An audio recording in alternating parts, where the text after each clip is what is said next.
Tere, lugupeetud webinari kuulajad ja vaatajad. Täna on kavas järjekordne webinar sarjast Reaalaja majandus ja täna räägime hästi olulisel teemal küberturvalisus ja andmekaitse ning miks see on just teie ettevõtetele tähtis. Ja selleks, et rääkida asjast, on meil ka asjatundja stuudios.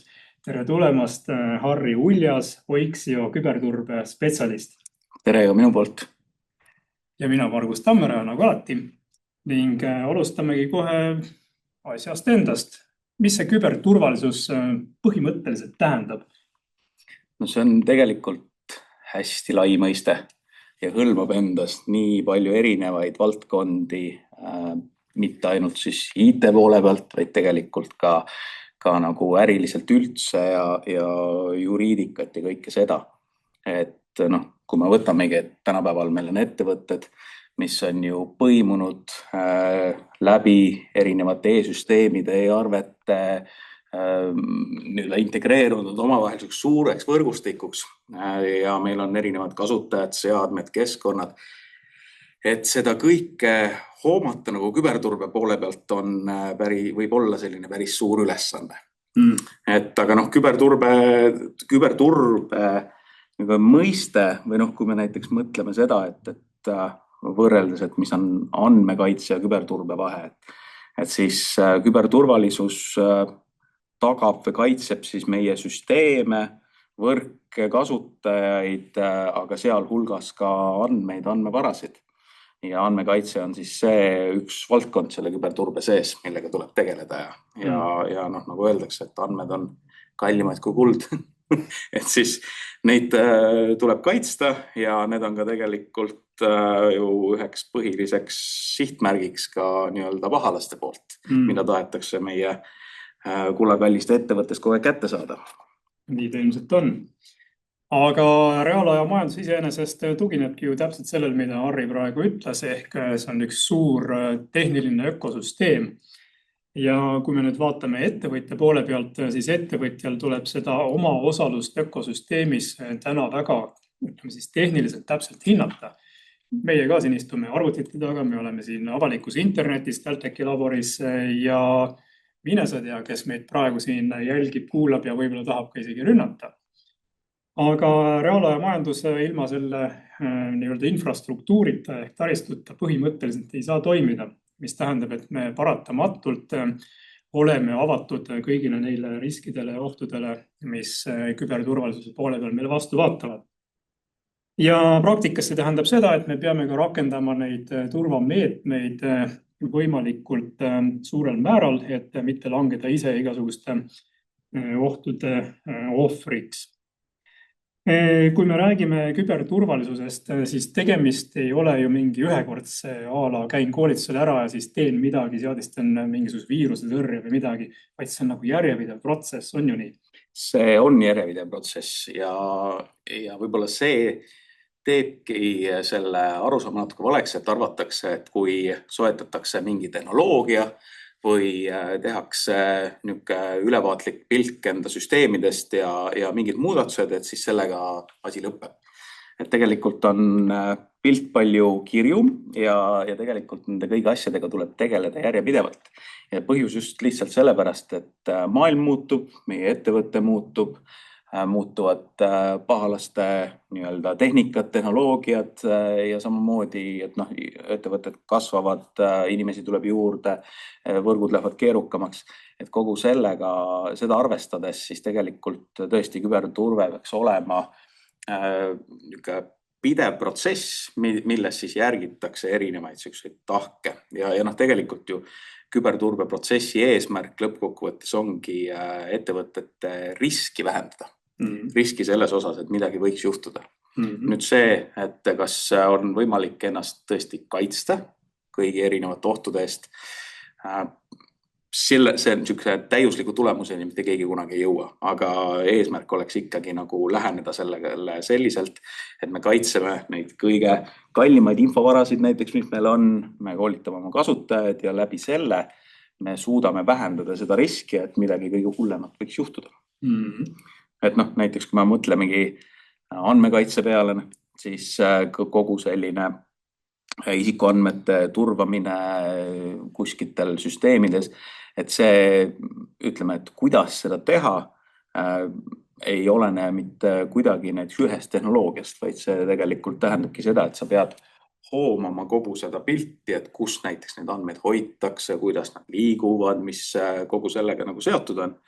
Et noh, näiteks hea näide, et kui meil on mingi süsteem, mis kasutab tundlik isikuandmed, on ju, et siis me seda küll turvame, seal on andmed ilusti kaitstud, aga siis, kui me võtame näiteks, et enne seda, kui see asi laivi läks, oli meil näiteks arenduskeskkond, kus testiti mingite andmebaaside peal näiteks ka nende samasuguste andmetega siis mingid süsteeme. See valmis, süsteem jäi sinna kuskile seisma, seda ei uuendatud, see seisab seal ja siis pärast seda kasutati näiteks seda süsteemi üldse, et see mingit rünnakut läbi viia ja näiteks mingi andmeleke tekitada, et neid tahke on nagu väga palju, mida tuleks siis silmas pidada, kui me just räägime küberturbest ja andmekaitsest. Igatpidi, jah. Aga miks üldse kurjategijad on võtnud selle sektori endal nii suurelt ette? Siin võib-olla vaatajad ja kuulajad ei tea, et tegemist on väga suure majandusharuga. Hinnanguliselt räägitakse isegi mingisugust 9 triljonist dollarist, et põhimõtteliselt USA ja Hiina majanduse järel on küberkuritegevuse sektor justkui maailma suuruselt 3. majandus. Ehk siis palju rohkem on võimalik raha teenida küberkuritegevuse kui näiteks narkokaubanduse, relvakaubanduse või inimkaubandusega. Ja see on veidi ohutum vist ka. Kindlasti on ta ohutum, et selle poole pealt, mis selle nii ahvatlevaks teebki, on jah, esiteks, et seal on suuri summasid võimalik teenida, kui sa oled oskuslik, aga samas ka see, et sa ei pea füüsiliselt kuskil endal mingit relva ostma, sa ei pea kuskil mingit, ma ei tea, narkoladu pidama, et seda äri teha, vaid sul ei ole riigi piire, sa võid olla teises maailma otsas, sul on vaja arvutit ja sa saad anonüümselt siis rünnata erinevaid siis sihtmärke vastavalt enda soovidele ja ajagraafikule nii-öelda. Ja noh, tegelikult seal ongi see, et kui me vaatame, et kui lihtsaks tänapäeval kõik need asjad on läinud, et noh, näiteks sa ei pea olema professionaalne programmeerija, sa ei pea olema väga tehniliselt isegi nutikas, et sul on platvormid, näiteks ransomware as a service. Sa võid minna, nagu sa ostaksid endale Office 365 subscriptioni, sa võtad sealt paketi, et ma tahan sellist pahavara, selliste parameetritega, valmistatakse sulle kõik see ette. Sinul tasub ainult nuppu vajutada ja võib-olla mingi osa sellest siis kasumist nii-öelda sinna maksta ja sa saad nagu teha nagu päris suurt kahju sellega ka. Et ja noh, kui me räägime sellest tehisaru maailmast, et siis need asjad, ütleme see alustamise lävend on läinud nagu nii madalaks, ehk siis, et sellega saab nii lihtsasti pihta hakata ja eks see teebki selle ahvatlevaks selle maailma. Et sul ongi näiteks pahavara erinevad liigid, mida kasutatakse siis rünnakuteks.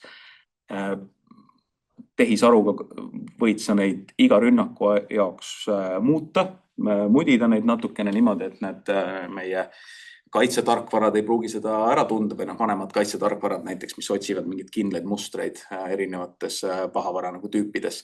Et kogu see nii-öelda tehisaru maailm on selle teinud ka meile, kes selle kaitsepoolega tegelevad, oluliselt raskemaks. Samas võiks ju tehisaru aidata kaasa ka kaitsepoolel. Ja seda ta teebki. Et ongi, et siuke ütleme, häkkerite ja küberkaitsjate maailm on alati olnud selline kassihiire mäng. Et kes tuleb millegagi välja, siis kas siis nii-öelda kaitsepool teeb mingi tehnoloogia, milles siis häkkerid proovivad ümber nurga minna või siis häkkerid hakkavad kuskil pead tõstma sellega, et nad kasutavad mingeid uusi rünnakuid, siis tehakse selle peale jälle kaitsemeetmed, et ta on selline korralik balanss nagu kahe poole vahel. Kui mõelda niimoodi, et maailm on ju üldse jaotunud mingitesse eraldi leeridesse, siin lääneteer ja siis ida poole peal on mõned sellised suuremad riigid, kes üritavad mingit oma ambitsiooni teostada, küll relva ja küll muul moel, siis kuidas nagu see küberkuritegevuse maailmas selline poliitiline tegutsemine välja näeb, sest oleme ju kuulnud küll, et vist olid Põhja-Korea häkkerid, kes midagi häkkisid, mingi Hiina taustaga arvatakse ja loomulikult käib Ukraina-Vene sõjas ju hirmus vastastikune häkkimine. Et kuidas nagu selline riiklik küberkuritegevus, kui seda võib nii nimetada, siin selles maailmas levinud on? No eks ta tegelikult ongi enamalt jaolt juba selline, et enam ei ole sul häkker ei istu kuskil keldris pimedas kaputsiga, vaid tegemist on ikkagi suurte organisatsioonidega, riiklikult rahastatud üksustega, kes selliseid suuremaid rünnakuid näiteks läbi viivad. Ja põhjus on selles, et esiteks igal suuremal riigil on mingi oma agenda, mida nad tahavad nagu läbi suruda ja rahastus, mis seal taga on, ehk siis need vahendid, millega nad saavad seda teha. Et siin on olnud ka artikleid, kus kirjeldataksegi seda nii-öelda ida poolt tulevat häkkerite lainet, kus siis selline tegevuskaar pidigi olema siis selline, et kui sa üksiku häkkeriga kuskile vahele jääd, sul on head võimed, oskused teha, et siis võetakse sind riiklikult tööle, öeldakse, et selle asemel, et sa nüüd vangi lähed, tuled meile ja hakkad seda nii-öelda grupeeringu üheks liikmeks, et seal erinevate karunimedega üksused, kes ründavad siis nii nagu läänepoolselt erinevaid riiklikke süsteeme, energiasektorit, kõike seda, et seda tehakse ikkagi suurte grupeeringutega. Ja kui me räägime ka, et mitte valitsuse sponsoreeritud grupeeringud, siis ka tegelikult häkkerigrupid, kes toimetavad, nad tegelikult tegutsevad kui täiesti töötav organisatsioon, ehk siis seal on erinevad tasemed. Näiteks kui me räägime lunavara grupeeringutest, kes nakatavad siis ettevõtete süsteeme erinevate lunavaradega, siis kui see rünne on tehtud, sul on süsteemid lukus, failid on kasutuskõlbmatud, siis sul on ka näiteks helpdeski liin, kuhu sa võid helistada ja siis aidatakse sind, et kuidas sa saaksid kõige lihtsamate meetoditega seda makset teha ja et sul ikka kasutajakogemus ka pärast hea jääks ründe poole pealt, et selles mõttes jah, nad töötavad kui ettevõtte ja ettevõtte eesmärk on maksimaalselt kasu teenida kõigi nende rünnakute pealt. Ehk siis, kui me siin enne mainisime, et 9 triljonit USA dollarit on ringlemas selles hämaras maailmas, siis me näeme, et tegelikult on ju ikkagi liikuma panev jõud see raha, kergesti kättesaadav, äravarastatav vara, mis täna on ju tegelikult elektroonilises maailmas, räägime siin krüptovaradest või ka tavalisest, ütleme siis internetipanga kaudu ligipääsetavast rahast. Päris raha, sularaha mõttes ilmselt seal väga palju ei liigu selles businessis. Ja, enamus ikkagi digitaalselt. Just. Mis tähendab seda, et kõik, kes me oleme siin harjunud käima internetipangast, tegema ülekandeid otse mobiili pealt ja nii edasi, peame olema ekstra topelt ettevaatlikud tänapäeval, kus me ka Eestis oleme langenud järjest rohkem ja rohkem ka selliste isikuvastaste rünnakute ohvriks. Ja mulle tundub, et kui me siin ettevõtete poole pealt vaatame, siis tegelikult ei rünnatagi ju ennem ettevõtet, kui on rünnatud neid isikuid, kes seal ettevõttes midagi teevad, näiteks raamatupidajad.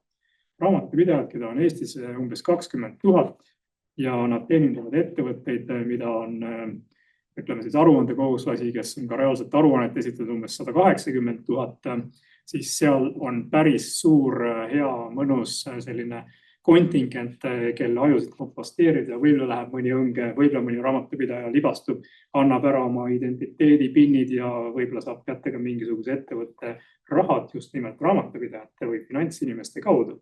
Kuidas nagu selle poole peal just väike ettevõtjad, kellel tegelikult raamatupidajad võib-olla ei ole omal majas ja võtavad raamatupidamisteenust ja teenusefirmat on ju veel mõnusam häkkides, seal on 100 klienti ja saab äkki 100 kliendile ligi. Nii et palju lihtsam võib-olla see raamatupidamisteenuse pakkuja raamatupidaja vahele tõmmata ja midagi ette võtta. Et kuidas nagu ettevõtja saab olla kindel, et tema ise ei langeks mingisuguse küberintsidendi ohvriks ja ka tema töötajad või teenusepakkujad ei langeks küberintsidendi ohvriks? Ja, et sa puudutasid siin päris palju teemasid, et kindlasti väga olulisel kohal praegu, mida me näeme omalt poolt ka, on väga palju selliseid tarneahela ründeid. Ehk siis kui me räägimegi sellest, et tänapäeva ettevõttena me ei tegutse üksinda, vaid meil on ikkagi mingid teenuspartnerid, kellelt me ostame teenuseid, kellele me müüme teenuseid ja tegelikult ütleme, töötaja on ta siis finantsosakonnas või kuskil mujal, et selleks, et üldse saada sellele küber turvalisusele et sellega ühel lainel olla, et siis peaks iga töötaja olema ikkagi küberteadlik. Ta peaks olema teadlik just selle poole pealt, esiteks, mis ohud üldse varitsevad. Selles mõttes, et ta ei pea olema tehnoloogiliselt pardal sellega, et sa nüüd peaksid ise oskama kõiki süsteemi üles panna, aga sa peaksid omama sellist üldist teadmist, millised ründed on olemas, kuidas erinevaid ründed toimuvad, ehk siis kuidas tegelikult näiteks on võimalik sinu konto parool ära varastada, kuidas ennast näiteks kaugelt töötades kaitsta, kuidas kasutada avalikke võrke, mida sa saad enda selliseks termin on küberhügieeniks ära teha, et sul oleks nagu turvaline kasutada nii internetiteenuseid kui ka nii tööl kui ka kodus. Ja kindlasti väga tähtis on ka see, et ettevõtetes peaks olema selgus erinevates turbeprotsessides töötajate poole pealt ka, et olenemata siis kas raamatupidaja või helpdeski insener või firma juht, et kui see asi juhtub, mingi turvaintsident, mingi rünne, et siis ei ole see aeg, kus hakata guugeldama. Et siis peaks tegelikult olema täpselt juba teada, kes mida teeb, kellega ühendust võtta, millist informatsiooni näiteks välja jagada ja neid aspekte on palju, aga jah, tegelikult finantsosakonnad on tihti väga heaks sihtmärgiks just sellele, et nende kaudu liigub raha. Me oleme näinud ka palju selliseid tarneahela ründeid, kus ettevõtete võrkudes siis istutakse nähtamatult pikka aega sees ja siis kaardistatakse kogu seda ala, mis seal on, ehk siis erinevaid meilivahetusi vaadatakse, kuidas toimuvad, kes on põhilised äripartnerid, mis inimesed omavahel suhtlevad, mis stiilis kirjad liiguvad ja siis vastavalt täpselt siis, kui on kõige magusam hetk, alles siis näiteks istutakse sinna meilivahetusse vahele, suunatakse see kirjaliiklus kuskile kõrvalistesse kanalitesse ja näiteks muudetakse mingite arvete numbreid. Aga siin on mitu aspekti selles, et kuidas näiteks ennast kasutajana siis turvalisemaks teha. Et üks pool on kindlasti see, et erinevad sellised treeningud, erinevad läbimängud, õppemoodulid, et see peaks olema selles turbeprotsessis kindlasti regulaarne asi. Ehk siis me teeme aastas mitu korda enda töötajatele siis sellist küberhügieeni testi näiteks, testime nende teadmised, kuidas nad erinevates olukordades käituvad ja see ei ole nüüd mitte sellepärast, et siis saaks kedagi esile tuua, et näed, et ta ei tea midagi üldse, vaid pigem see toob just välja need valdkonnad, millele peaks võib-olla rohkem aega ja ressurssi panema selle poole pealt, et saada nendes valdkondades targemaks. Aga jah, selle poole pealt, kui me vaatame tegelikult, kuidas meil ettevõtte süsteemid on üles ehitatud, et siis üldiselt on meil jah see, et arvelduskeskkonnad käivad kuskile kolmandate osapoole partneritega rääkimas, seal erinevad API-liidesed räägivad omavahel, on erinevad mingid veebikeskkonnad, siis meil on võib-olla tõesti raamatupidamisteenus on ühest kohast võetud, juristid on teisest kohast võetud, need kõik peavad omavahel suhtlema ja tegelikult, kui me vaatame seda turbepoliitikat, siis tegelikult nagu üks ettevõte peaks olema ka kõigi nende teiste ettevõtete IT-st ja turvatasemest teadlik. Et seal osata kuidagi nagu teha õigeid otsuseid, või siis nõuda neilt näiteks mingi turbetaseme saavutamist enne kui nad üldse on nõus näiteks kellegagi äri tegema. See on võib-olla üks asi, millele pole väga paljud, eriti just väikeettevõtjad kunagi tähelepanu pööranud, et kas sinu partner, kellega sa seal e-tellimusi vahetad või arveid saadad, on reaalselt IT mõttes turvatud või ei ole. Ja kui me reaalajamajandust vaatame, siis reaalajamajanduse mõte ongi, et võimalikult kiire, võimalikult õigeaegne dokumendivahetus, andmevahetus toimuks erinevate süsteemide vahel, mis toob omakorda mängu just need samad ohud, millest me siin räägime. Kas hetkel on teada näiteks selliseid juhtumeid, kus masinloetavad e-arved oleksid võetud vahelt ära ja seal mingisuguseid võltsinguid oleks vahele surutud.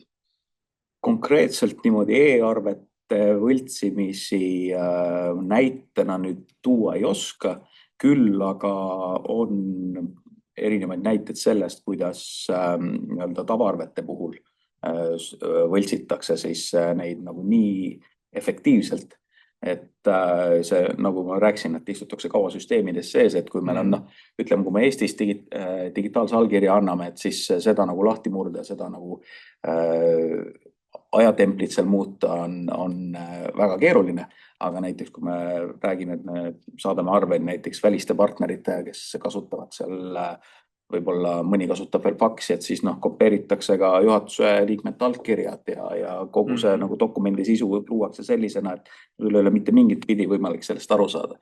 Ja minnes sinnamaani välja, et kui me nüüd läheme sinna tehisaru maailma, et siis ka nii-öelda süvavõltsingud erinevate siis telefonikõned ja videokõnede poole pealt, et kui tahetakse üle kontrollida, et kas on ikkagi tegemist õige asjaga, helistatakse, tahetakse üle kontrollida, et siis teisel pool võib sul tegelikult olla kloonitud hääl, et kui me siin praegu räägime sellel koolitusel, et kui me 2 tundi oleme enda häält siia salvestusse andnud, siis meie profiili võib väga kergesti valmis teha ja järgmised loengud juba võib keegi teine anda meie häälega. No just täpselt ja palju sisukamad kui meie, eks. Aga tulles tagasi korra selle arvete teema juurde, siis et tegelikult umbes 20 aastat on Eestis reaalses kasutuses olnud masinloetavad e-arved tänu sellele, et erinevad e-arve teenuse pakkujad, operaatorteenuse pakkujad turvavad neid süsteeme omalt poolt. Ja veel pikemalt on ju olnud meil internetipangandus ja pangad on tegelikult ju väga turvatud asutused ka IT mõttes. Ning selles suhtes mulle tundub, et reaalajamajanduse üks selliseid suuremaid plusse ongi, et kui me läheme sellelt nii-öelda tavaliselt e-maili ja PDF-i arvemaailmast masinloetavate e-arvete maailma, siis juba see iseenesest on samm turvalisuse poole. Ja hetkel Eestis on peaaegu 20 000 ettevõtet ennast registreerinud e-arve saajaks. Ja see saaja tähendab sisuliselt seda, et ma keeldun vastu võtmast mingit e-maili ja PDF-i. Ehk vastavalt raamatupidamise, mis kehtib meil muudatus 1. juulist, on saajal õigus nõuda endale ainult ja ainult masinloetava arve saatmist. Ja sellest, ütleme siis tahteavaldusest on märk maas ERR-i registris ja ERR-i registris on kenasti näha, millise operaatorteenuse kaudu siis üks või teine ettevõte seda e-arvet vastu võtab. Ja see kõik muide toimib väga hästi ka väikeste ettevõtete puhul. Ma isegi siin praegu kuu algus, mil me salvestust teeme, olen saanud mitmeid arveid just nimelt e-arve kujul. Ja võib-olla tuleb e-maili peale PDF-i, ütleme siis kuva, mis ütleb, et sa oled saanud e-arve, vaata näe sellise pildiga, aga mine kinnita seda oma raamatamisüsteemis ikkagi päris masinloetav e-arve põhjal. Ja siis saab neid 2 asja võrrelda, veenduda, et tõepoolest on tegemist ühe ja sama näiteks mingisuguse kütuse või kommunaalteenuse või mingi muu arvega. Ja sa ei pea enam mõtlema ja kartma, et äkki mul siin see PDF kergelt mingisuguse vale arvelduskonto numbriga on saadetud välja või hoopis mingisugune võltsarve saadetud mulle, mida ma ei mäleta, et kas ma ikka tellisin või ei tellinud, aga igasuguks maksan väikse arve ära, eks ole. Suuremates firmades on muid seda tulnud ju ette küll ja veel, et tullaksegi mingisuguste fiktiivsete arvetega sisse, aga kuna need on nii väiksed, siis see läheb kinnitusringist enam-vähem automaatselt läbi. Mõnel pool ongi see kinnitusring selline, et kui on alla 50 eurone arve, et siis keegi ei vaata seda, laseme automaatselt maksmise, kui on sama tarnija näiteks. Aga siis ongi võimalik panna tarnija ja vale arveldusarve number ja lähebki juba vasakule mingi summa. Õnneks Eesti pangad on nüüd toonud ka selle kontrolli sisse, et nad kontrollivad ennem maksekorralduse ülekandmist, kas vastab arveldusarve number õigele saajale, ehk siis see nime ja arveldusarve numbri vastavus, mida tükk aega ei olnud, mida kõik raamatupidajad ootasid, millal ometi selline elementaarne asi tuleb. Ja mida väga palju ära kasutati. Ja täpselt nii. Ja sama lugu, kui me siin juba räägime, et kuidas paremini petta, maksuametis käibemaksu tagastus näiteks. Samamoodi võisid panna sinna ükskõik millise arvelduskonto, kui sul oli ligipääs vastavale maksuameti kontole. Aga mitte sellest ei tahtnud me rääkida, vaid sellest, kuidas asju turvalisemaks teha. Ehk siis igal juhul reaalaja majandus ja e-arved on samm turvalisuse suurendamise suunas ja eriti just nüüd täna, kui see küberkuritegevus on nii kõvasti pead tõstnud. Aga kui me räägime reaalajamajanduse komponentidest, siis üks olulisemaid komponente on ju see, et milline on sinu ettevõtte majandusinfosüsteem. Ja majandusinfosüsteem, seal ju hoitakse põhimõtteliselt mitte ainult sinu enda ärisaladust, vaid ka kõiki neid tehingupartneri andmeid. Sul on seal võib-olla palju isikuandmeid palgasaajate kohta ja nii edasi. Kuidas seda majandusinfosüsteemi kõige paremini turvata? Kas me siin räägime juba andmekaitsest või küberturbest? Siin me räägime tegelikult mõlemast, aga küberturbe poole pealt on see, et kuidas seda süsteemi turvata. Aga andmekaitse poole pealt siis seda, et mida me näemegi hästi tihti on see, et ettevõtetel tegelikult ei olegi mingit süsteemi, kuidas nüüd klassifitseerida neid andmeid, mida nad hoiavad. Et kuidas üldse andmekaitse poole pealt hakata selle turbega tegelema, oleks see, et aru saada, mis liiki andmetega on tegemist. Et kui me räägime, et meil on erinevad andmeklassid ja nii-öelda igal, kui me räägime GDPR-i näiteks vaatest, et igal andmel on oma elukaar. Et siis nagu kogu selle elukaare jooksul me tegelikult nende andmetega tegelemisel peaksime teadma näiteks, et kas need on eriliigilised andmed tundlikud, kas seal on mingid intellektuaalomandi nii-öelda põhiseid piiranguid, et õigetele inimestele õiged andmed nagu kätte anda. Et seda mitte teha selliselt, et kõik on kõigile kättesaadav. Ja sellest tegevusest siis saab hakata alles tegema sellist andmeturbemudelit põhimõtteliselt. Et on meil võimalik ka erinevate tehnoloogiatega näiteks rakendada seda, et ka süsteemid, mis jälgivad, et meil ettevõtte võrkudes liikuvad andmed ei lekiks kuskile, aga selle kõige aluseks olekski kindlasti täpselt see, et kõigepealt me peaksime klassifikatsiooni tegema, aru saama, et mis tüüpi andmed meil on, palju neid on, aga üldiselt see on päris keeruline kuskilt otsast nagu pihta hakata just selle poole pealt, et üldiselt kui meil on mingid 100 000 dokumenti kuskil andmebaasis või kuskil võrguketaste peal, et siis kes ei viitsib ikka neid läbi hakata vaatama ja klassifitseerida. Ja kes see üldse konkreetselt oleks, kes sellise rolli endale võtab? No vot, et siin tegelikult saab läheneda nagu kahtepidi, et üks on see, et tõesti teedki sellise suure projekti, võtad sükse mõistliku aja sellel näiteks, et järgmise aasta jooksul me võtame mingi tüki sellest ette ja näiteks hakkamegi siis vaatama, et milliste andmetega me tegelikult igapäevaselt toimetame.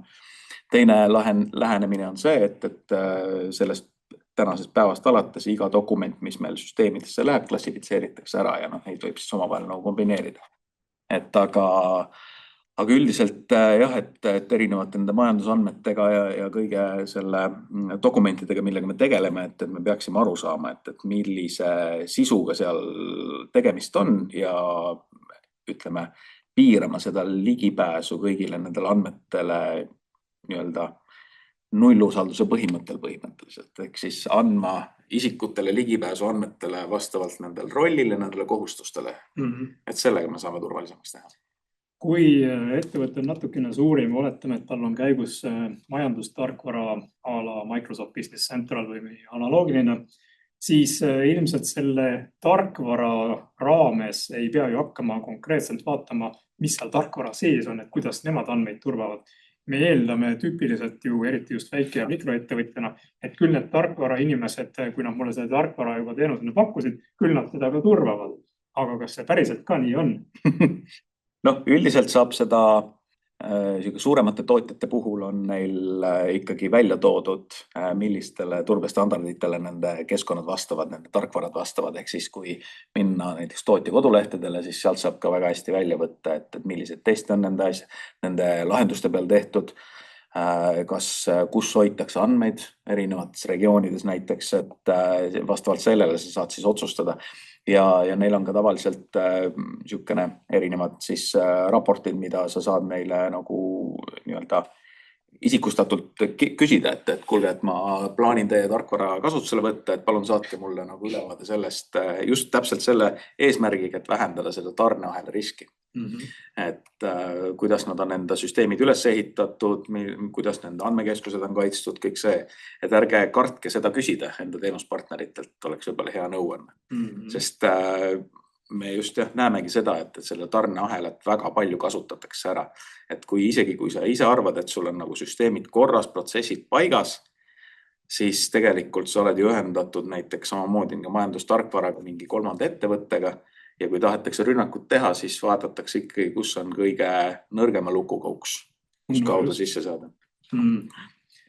Aga jällegi, reaalaja majandus eeldab seda, et need ettevõtete vahelised andmed liiguvad võimalikult turvaliselt, soovitatavalt siis mingisuguste e-kanalite kaudu, operaatorteenuste kaudu ja need raamatupidamise tarkvarad oleksid ka tõepoolest IT-turva mõttes sertifitseeritud tarkvarad.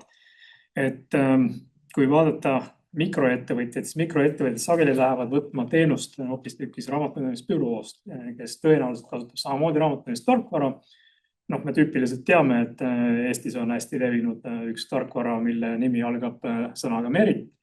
Ja Merit omakorda ütleb alati kõigile, et aga minu turva on loodud Microsofti Azure'ile ja Microsoft panustab meeletuid summasid selles, et nende Azure'i teenus oleks üliturvaline.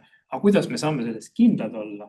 Kas me peaksime siis minema oma raamatupidamisteenuse pakkujalt nõudma seda sertifikaati, mille väidetavasti on andnud Microsoft Merit tarkvarale ja Merit tarkvara omakorda peaks edastama siis seda raamatupidamisteenuse pakkujale? Kuidas seda asja üldse tõestada, et asi toimib? No eks ta ühelt poolt keeruline ole. Teiselt poolt saab siin ka mõelda seda, et tegelikult, ütleme, me võtame lahenduse, et kui meil mingi teenusepakkuja ütleb, et me kasutame Microsofti pilve ja seega Microsoft kaitseb meid kõigi nende asjade, siis tegelikult kui nüüd lugeda pilveteenuste lepingut, siis nende kaitse lõpeb täpselt seal, et nad tagavad selle, et nende enda teenused on turvatud. Aga kõik see, mis sinna peale on ehitatud, see on juba tegelikult selle siis teenuse nii-öelda arendaja enda teha.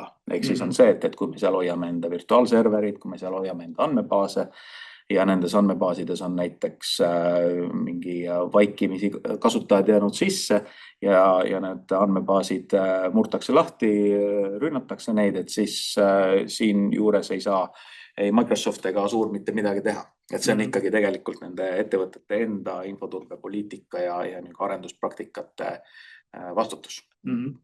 Ehk et olla 100% asjades kindel, peaks nõudma siis oma nendelt vahetutelt tarkvara pakkujatelt, et ka neil oleks mingisugune IT-audit tehtud, turbesertifikaadid olemas ja kõik muu vajalik. Ja, et me näeme näiteks tööstusettevõtete poole pealt väga palju seda just, et kui sina näiteks Eesti ettevõttena toodad mingit väikest juppi, mis on osa väga suurest tarneahelast, et siis ikkagi Eesti ettevõttel jagatakse ka väga intellektuaalomandina mingit väga salajasi dokumente, asju ja nõutaksegi, et näiteks oleks ISO 27000 sertifikaat olemas, et infoturbeprotsessid oleks korras ja kui sul seda ei ole, siis sa jääd sellest tarneahelast välja. Valitakse keegi teine, kellel need korras on, siis tähendab seda, et tegelikult enda infoturbega tegelemise eelis ongi just see, et sul tekib konkurentsieelis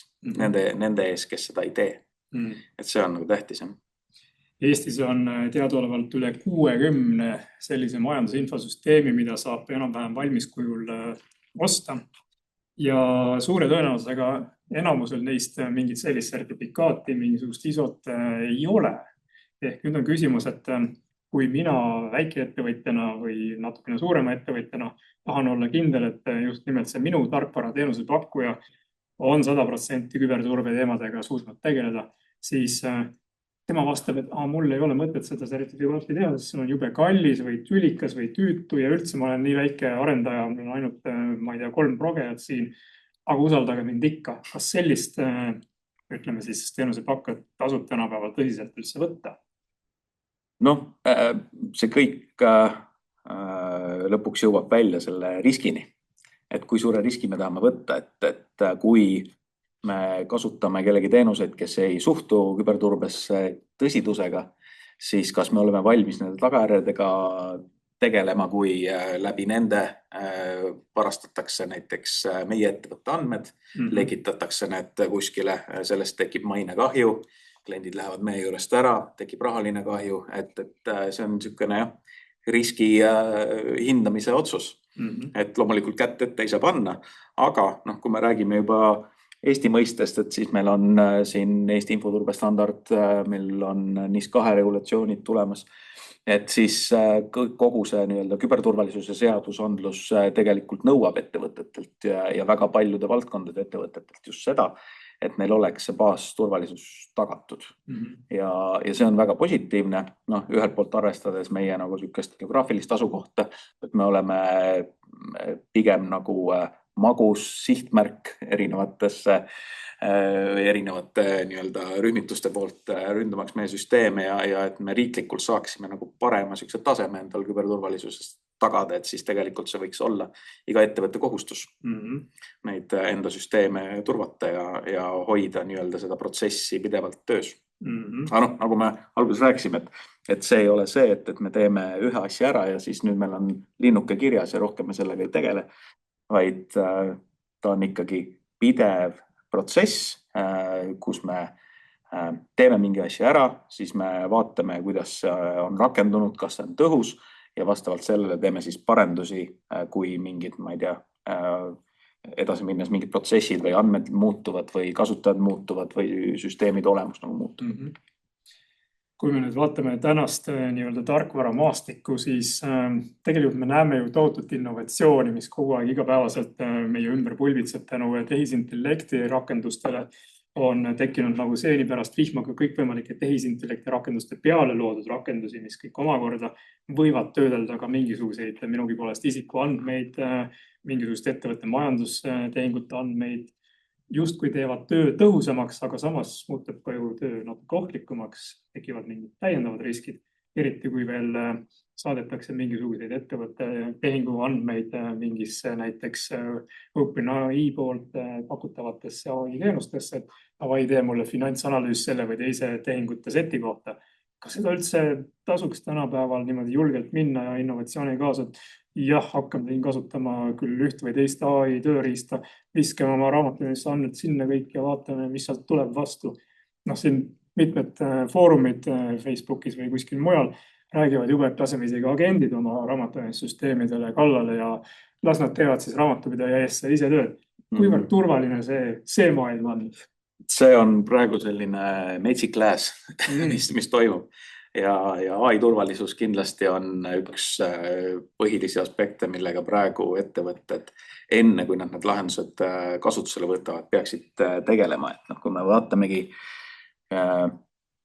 ütleme, hea näide sellest on see, et kuskil, ma ei tea, mitu aastat tagasi oli, kui siin see OpenAI tuli siis selle ChatGPT-ga esimest korda avalikuks, et siis paar Samsungi arendajad lisasid sinna nii-öelda Samsungi siis nii-öelda juurkoodi juppi, et ta optimeeriks seal bugisid. Ja siis, kui sellest aru saadi, siis loomulikult üks suur firma võttis teise suurfirmaga ühendust ja ütles, et kuulge, palun korjake enda süsteemidest nüüd see informatsioon ära, et see oli väga tundlik. Ja siis öeldi väga hästi, et kuidas need neuralvõrgustikud töötavad, on see, et kui sa oled sinna korra juba midagi sisse pannud, et siis seda välja võtta sealt on väga keeruline. Et ühe näitena, elulise näitena võib tuua seda, et kui sa pastat keedad ja siis sinna kastme sisse viskad küüslauku, aga paned natuke liiga palju. Et mõtled, et ai, tegelikult ma peaksin selle küüslaugu sealt ära võtma, siis sa võid selle küüslaugu sealt välja võtta, aga sa seda maitset sealt välja ei võtta. Ehk siis on see, et kui sa korra oled need andmed sinna süsteemidesse sisse pannud, siis need sinna õppeprotsessidesse erinevatesse nagu harudesse nagu laiali lähevad. Ja see on põhiline mure selles tõesti, et pannakse väga tundlikke andmeid mõtlemata igasugustesse avalikesse keelelistesse mudelitesse, lastakse neil teha kokkuvõtteid ja arvestamata seda, et tegelikult avalikud süsteemid ongi avalikud. Et tuleb meil järjest juurde erinevaid siis tehisarumudeleid, mida sa saad lokaalselt jooksutada, mida sa saad jooksutada ainult nagu ettevõtte taristu siis piirides, aga seda ütleme, tendents, kuna see esimene laine tuli nagu avalikud mudelid, siis igapäevases töös kasutada enda tasuta näiteks Gemini või ChatGPT account ja sinna lisada siis ettevõtte tundlikke informatsiooni. Et see on turvarisk ja päris suur. Aga samas kiusatus on ka suur, sellepärast et lubatud tõhusus, efektiivsuse kasv tundub veel meeletum, nii et äkki võtame riski ja paneme minugi poolest töötajate palgaandmed ja laseme siis palgad ka välja arvutada. Ja loodame, et ei lähe isikuandmed kuskile lappama ja ei saa keegi sellele ligi. Ma olen ikkagi jätkuvalt arvamusel, et need viimaste kuude suured andmekeskuste Azure'i ja AWS-i ja nende tõrgete taga oli ka see, et lasti liiga julgelt võib-olla AI-süsteeme optimeerima. Selle pole küll kuskilt välja öeldud, aga pealtnäha kuidagi tundub, et kuidagi väga ühte auku kukkus väga nagu mitu sellist väga suurt katkestust, mis toimus. Kui me katkestusest rääkisime, siis mõned nädalad enne seda salvestust oli Cloudflare nimeline tarkvara kõigil hambus ja enamus inimesi, kes selle ütleme siis ekraanil oleva teatega kokku puuduselt pole kuulnudki, mis asi see Cloudflare, kas mul router jooksis kinni, kas Telia teenus on maas või mis asi see on. Ja tuli välja, et pool maailma paljud e-teenused tuginevadki mingisugusel Cloudflare'il. Mis asi see Cloudflare üldse on? Noh, üks järjekordne IT-süsteem, mida me usaldame kõigi oma teenustega. Et noh, tegelikult jah see, et Cloudflare'i kiht, mis meil tavaliselt nende enda IT-teenuste ees on või vahel on, et tema eesmärk on optimeerida kogu seda liiklust, kasutajate tegevust läbi siis erinevate teenuste. Ehk siis on see siis see, et ta näiteks annab meile veebilehtedele informatsiooni kõige lähedasemast lokatsioonist, mis meie asukohal on, või siis pakub näiteks mingit VPN-teenust, kus meie kasutajad saavad ükskõik mis maailma nurgas olles turvaliselt ühendada enda süsteemidesse, aga valides samamoodi kõige lähedal oleva serveri. Et neil on tegelikult väga hea ülemaailmne haare selle poole pealt, et neil andmekeskuste asukohti on nii palju ja nad suudavad nagu ühest kohast teise väga kiiresti andmeid liigutada. Aga mure on jah selles, et kuna väga paljud nende teenuseid kasutasid, siis kui seal tekkis tõrge, siis keegi ei liigutanud enam midagi.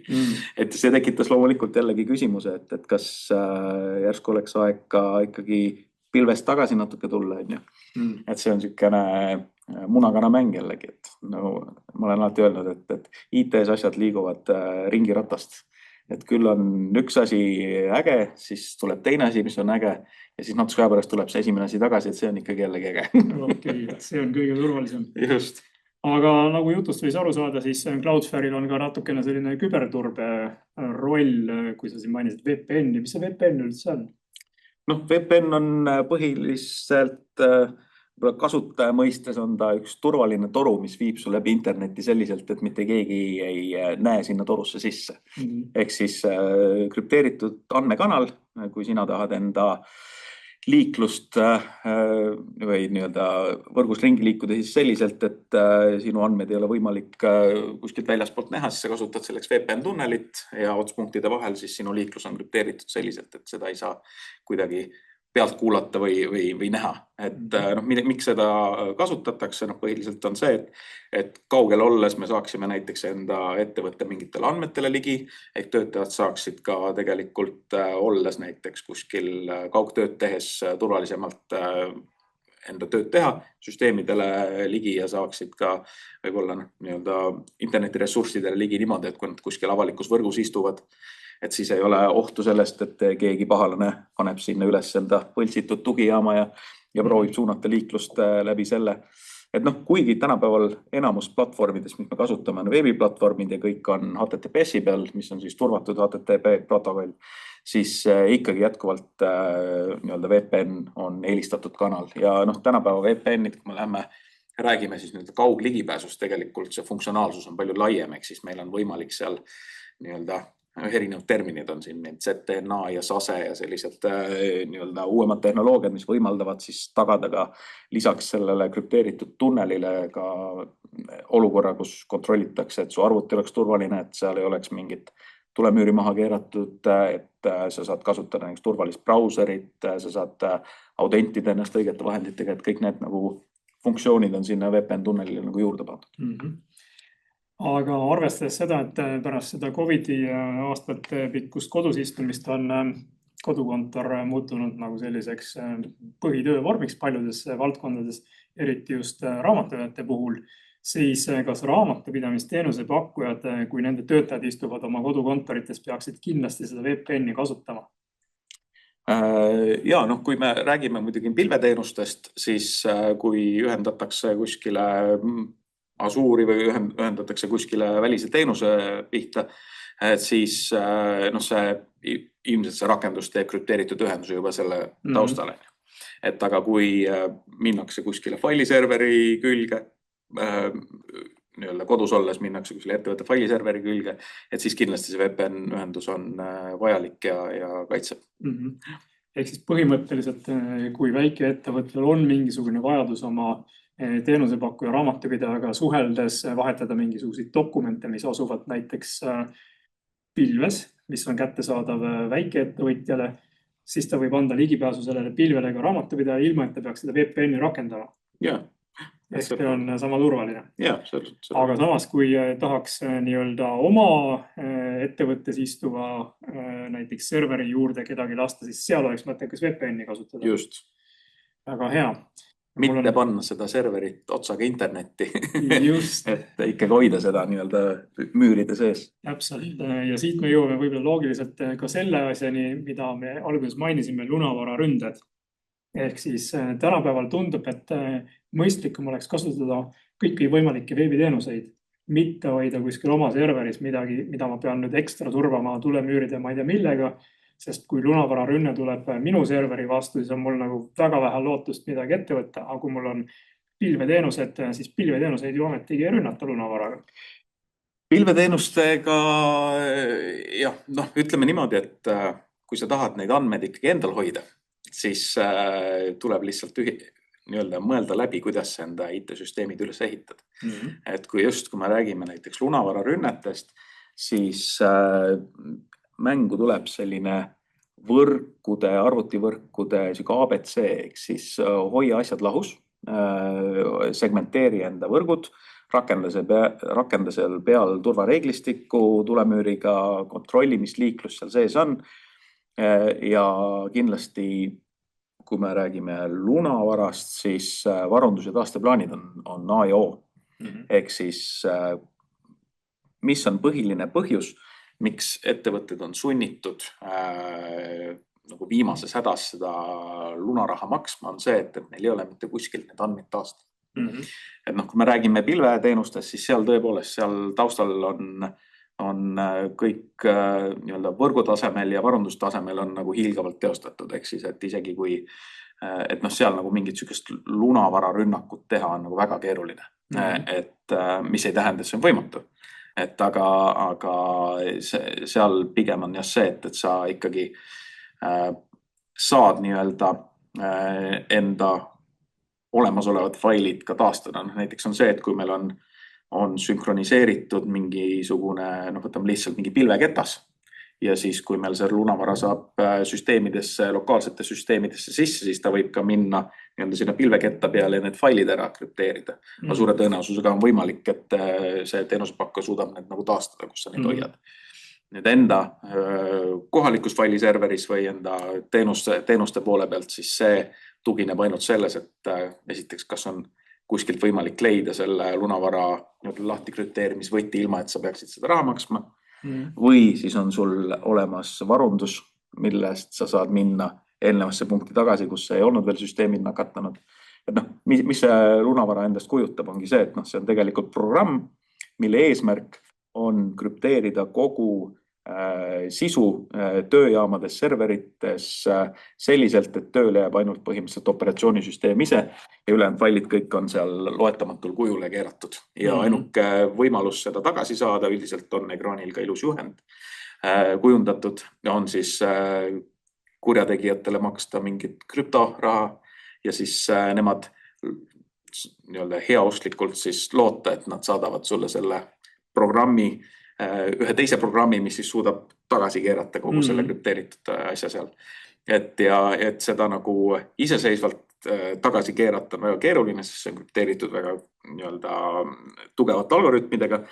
Et aga ütleme, on erinevaid võimalusi, kuidas seda teha, kas see õnnestub või ei õnnestu, on üldiselt niisugune õnnemäng, aga et on erinevad nii-öelda need lunavara liikide lahtikrüpteerimise nii-öelda programmid, mis on avastatud siis kas kuskil politseide või mingite teiste grupeeringute poolt, on täis avalikult kättesaadavad. Ja teiseks on see, et mõnikord lihtsalt häkkeritel ununeb näiteks või ei unune, või kui meil on näiteks võrk piisavalt segmenteeritud, siis ei suudeta näiteks jõuda meie varundusteni välja. Mis siis tähendab seda, et meil on ikkagi võimalus, kuigi ütleme, üks esmaseid punkte tavaliselt lunavara rünnakul on see, et nende instruktsioon on leida üles varundus ja seega ära krüpteerida. See on esimene asi, mis võib kogu nende raske töö nagu kihva keerata. Põhimõtteliselt see eesmärk, mille jaoks nad tegelikult seda rünnakut tegid, ja kui me üldse räägime, et kuidas nagu rünnak algab, et kogu see informatsiooni kogumine, et sellest me võime pikemalt rääkida. Aga kui nad on nendesse süsteemidesse sisse saanud ja nad saavad selle edukalt siis selle lunavara seal lahti lasta, siis nad ei tahaks, et järgmine päev oleks süsteemid taastatud ja siis nende uksed oleks kinni pandud. Et sellepärast otsitaksegi tavaliselt süsteemides esmasena varundust ja siis tööjaamad, teenusserverid, kõik need, et halvata nii-öelda ettevõtte tegevus selleks, et siis hakata välja pressima. Nii ilmselt on, jah. Aga nagu me siin uudistest loeme, iga nädal langevad eelkõige inimesed nii eraisikuna kui ka mõne töötaja rollis selliste isiklike rünnakute ohvriks, mis on hoopis teistmoodi rünnakud, olgu siis mingisugused smishingud või phishingud, kuidas iganes neid tänapäeval nimetatakse. Ja seal ei taheta ju mitte sulle mingisuguseid faile kinni keerata, vaid tahetakse sinu näiteks PIN-koodid kätte saada. Et pääseks ligi sinu pangakontole, saaks tehinguid teha, saaks võib-olla laenu võtta sinu nimel, saaks võib-olla sinu ettevõttes, kus sa töötad ligi süsteemidele, kus võib-olla on isegi need topeltfaktoriga autentiivsed peal, aga sa oled oma PIN-id juba nii-öelda ära andnud. Et selles mõttes, kas inimene on tegelikult ikkagi see kõige nõrgem lüli, kui me vaatame küberkuritegevust.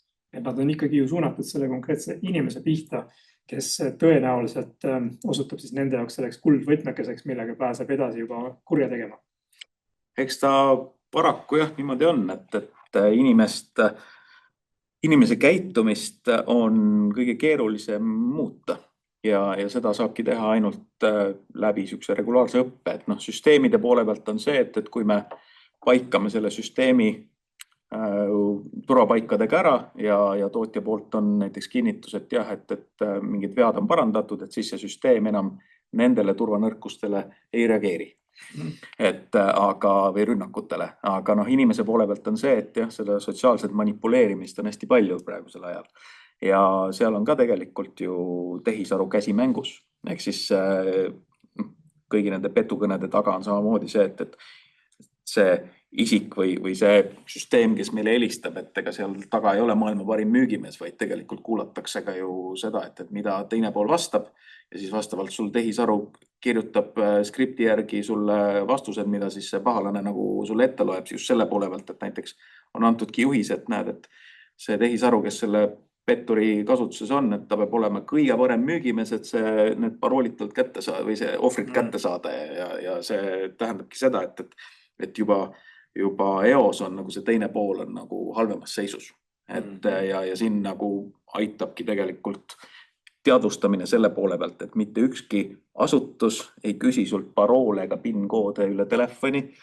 Et kui niisugust asja tehaks või kui mingit tundlikku andmestikku tahetakse sugust kätte saada, siis alati on võimalik kõne katkestada, helistada ametlikule numbrile, küsida, et kuulge, et ma sain teil sellise kõne, et kas on tegemist õige asjaga. Aga jah, inimene on paraku kõige mõjutatavam faktor selles küberturvaahelas, mida sageli ära kasutatakse. Kas tänapäeval üldse julgeb inimene mingisuguseid e-mail avada või SMS-idest tulnud teate peal olevaid linke klikkida, et tundub, et igalt poolt varitsevad mingisugused kurjategijad? See on praegu selline laine, ikka võib e-kirju avada. Lihtsalt seal on, noh, ütleme, et kui kunagi oli niisugune õngitsuskirjade tuvastamine või koolituse mõistes ka, et rääkisid, et otsige grammatikavigu ja vaadake, et kirja ülesehitus, et ma ei tea, et logod on valed ja et siis tuvastad selle ära, siis see tehisaruga need tehakse identsed sellega, mis sulle tavaliselt tuleb. Alati on mingid märgid, ehk siis on see, et kindlasti nii-öelda õngitsuskirjade poole pealt saab vaadata seda, kellelt kiri on tulnud. Ehk siis politsei ei saada sulle kirju politsei@gmail.com, et on ikkagi et ta tuleks ametlikust domeenist või kui peaks pangast tulema kiri, et siis see on tulnud panga domeeni pealt, mitte ei ole tulnud Swedbank Tais või Swedbank Eestis.ee, vaid ikkagi Swedbank EE-st. Et vaadata seda, kus see kiri tulnud on ja siis igasugused lingid, mis tänapäeval ikkagi jätkuvalt kehtib või mis on tegelikult nagu selle õngitsuskirjade põhiline eesmärk on ka, et inimest panna emotsiooni pealt tegutsema, mis tähendab seda, et tavaliselt kui sul tuleb kiri, mis nõuab sult mingit tundlikku informatsiooni ja mis on väga kiireloomuline, sa pead nüüd reageerima. Kui sa seda ei tee, homme on sul kõik kontod lukus, sellepärast et sul kõik need paroolid aeguvad või et kui sa seda makset nüüd ära ei tee, siis rohkem sa seda teenust ei kasuta. Kõigi nende kirjadega ma tänapäevasel olukorral ütlen, et olge ettevaatlikud. Et siis on see, et vaadake, et kuhu need lingid viivad ilma, et te klikite, et minge selle lingi peale, hoidke natuke kursorit, näete, et kõik sellised väiksed asjad, aga eks ta keeruliseks läheb, aga õnneks on ka see, et erinevad nagu e-maili pakkujad ja teenused suudavad ka seda kaitset pakkuda. Kui me räägime ettevõtte tasemel, et siis sellist spamming ja phishingu tuvastusmootorid arenevad samamoodi, kui arenevad need nii-öelda petukampaaniad, et proovivad ikkagi kõike seda võimalikult kiiresti avastada ja nagu tänapäevastel tehnoloogiatel, või see ei ole ka tänapäevane tehnoloogia, et kasutaja saab ka ise raporteerida selle kirja, mis siis tähendab seda, et see kiri läbib veel topeltkontrolli, sealt testitakse need lingid läbi nii-öelda suletud liivakastis ja siis vaadatakse, kuhu see kiri võib välja viia või mis manus, mida see manus, mis selle kirjaga kaasas oli, võib nagu teha. Siit võib-olla kõige ohtlikum tundub just nimelt see phishing ehk voice õngitsemine hääl kõnedega. Ja nagu politsei teatest võib lugeda, siis igal nädalal suisa mitusada tuhat summad järjest kasvavad. Mõned üksikjuhtumid on olnud, kus me räägime ühe inimese puhul sadadest tuhandetest kaduma läinud summadest. Aga ennem siin mainisime ka, et meil on vastas nagu osavad psühholoogid, kes suudavad sind mõjutada, et nüüd sa tõesti lähed õnge ja hakkad seal, ma ei tea, mingit rikkust taga ajama, saad suured protsendid, kui sa nüüd kohe kiiresti tegutsed ja nii edasi. Ja töötataksegi just selle nagu inimliku ahnuse ja rumaluse, ütleme siis, motiivil.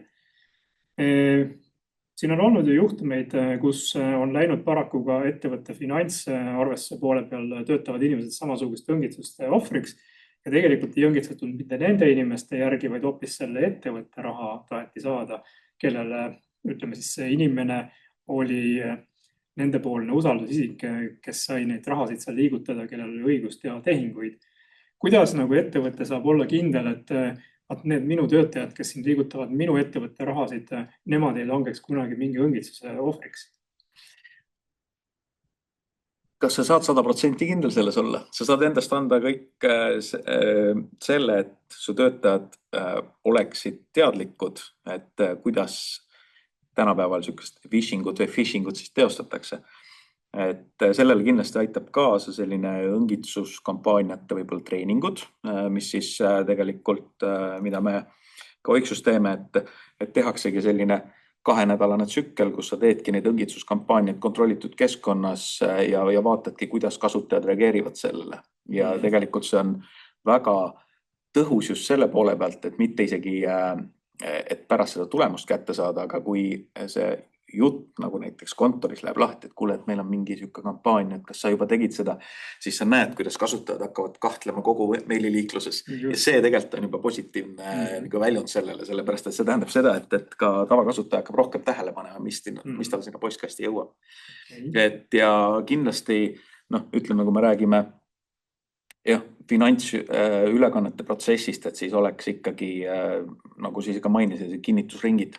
et sul oleks ikkagi mitu osapoolt, kas siis kui summa läheb mingist summast nagu kõrgemaks või ülekanne läheb mingist summast kõrgemaks, aga et ikkagi ei oleks sul nagu ühte inimest, kes peab kogu aeg selle otsuse tegema ja kogu aeg need ülekanded tegema, et sul oleks ikkagi võimalik, et keegi selles nii-öelda kuritegelikus nagu toimetuses keegi tõmbaks pidurit, et kuule, et siin on midagi ikka muutunud. Et seda on väga positiivne kuulda, et pangad nagu kontrollivad seda nagu kontonumbrit ja firmanumbrit ja kui need ikkagi kokku ei lähe, siis sinna ikkagi ei edastata. Kusjuures üks soovitus, mida ma raamatupidajate community's olen andnud, on see, et raamatupidamisteenuse osutaja ei tohiks ise pangas tehinguid teha. Eks ta valmistab küll maksed ette, paneb need ootel järjekorda ja siis peab minema ettevõtte omanik või tegevjuht või kes iganes seal tellija poole peal on. Tema peab minema lõplikult ära kinnitama internetipangas olevad maksed. Aga väga paljud inimesed, ettevõtjad usaldavad oma raamatupidajat nii palju, et mis siis ikka, et ma annan sulle nagu õiguse, et sa mine ette ise need maksed minu eest ära. Tunnistan ausalt, et ka mul on üks selline ettevõte, kus ma olen usaldanud raamatupidajat. Siiamaani ei ole mitte midagi hullu juhtunud, kuna tegemist on väga usaldusväärse raamatupidamise ettevõttega, Eesti suurimaga ja väga usaldusväärse inimesega, kes seal töötab, mis siiski ei vähenda seda riski, et võib-olla tinnistatakse ka tema üks päev ära ja siis ta vaatab, siit selle ettevõtte arvelt võiks teha mõne väikse ülekande vasakule. Ja mine siis tea. Aga jah, kuna see psühholoogiline moment on tegelikult ju selline, et inimest tabatakse nii-öelda ootamatult ja nii edasi, siis kas see treening, mida sa mainisid e-kirjade osas, kas tehakse ka kõnetreeninguid ja SMS-treeninguid?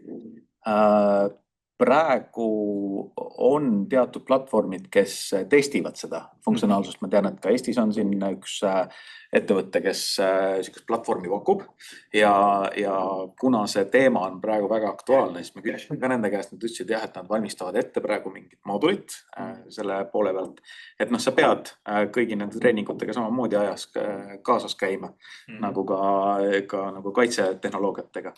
Et kindlasti see saab olema nagu mitte ainult e-maili põhine, vaid ka kõned, sest vastasel juhul jätad sa ühe osa sellest katmata ja seda võidakse ära kasutada. See oleks ju väga vahva võimalus, kui ma saaksin näiteks oma raamatupidamisteenuse pakkuja suunal tellida, et davai testige neid mingite nii-öelda petu- ja õngitsuskõnedega, saatke veel SMS-e ka takka pihta ja siis vaatame, kuidas mu raamatupidajad reageerivad.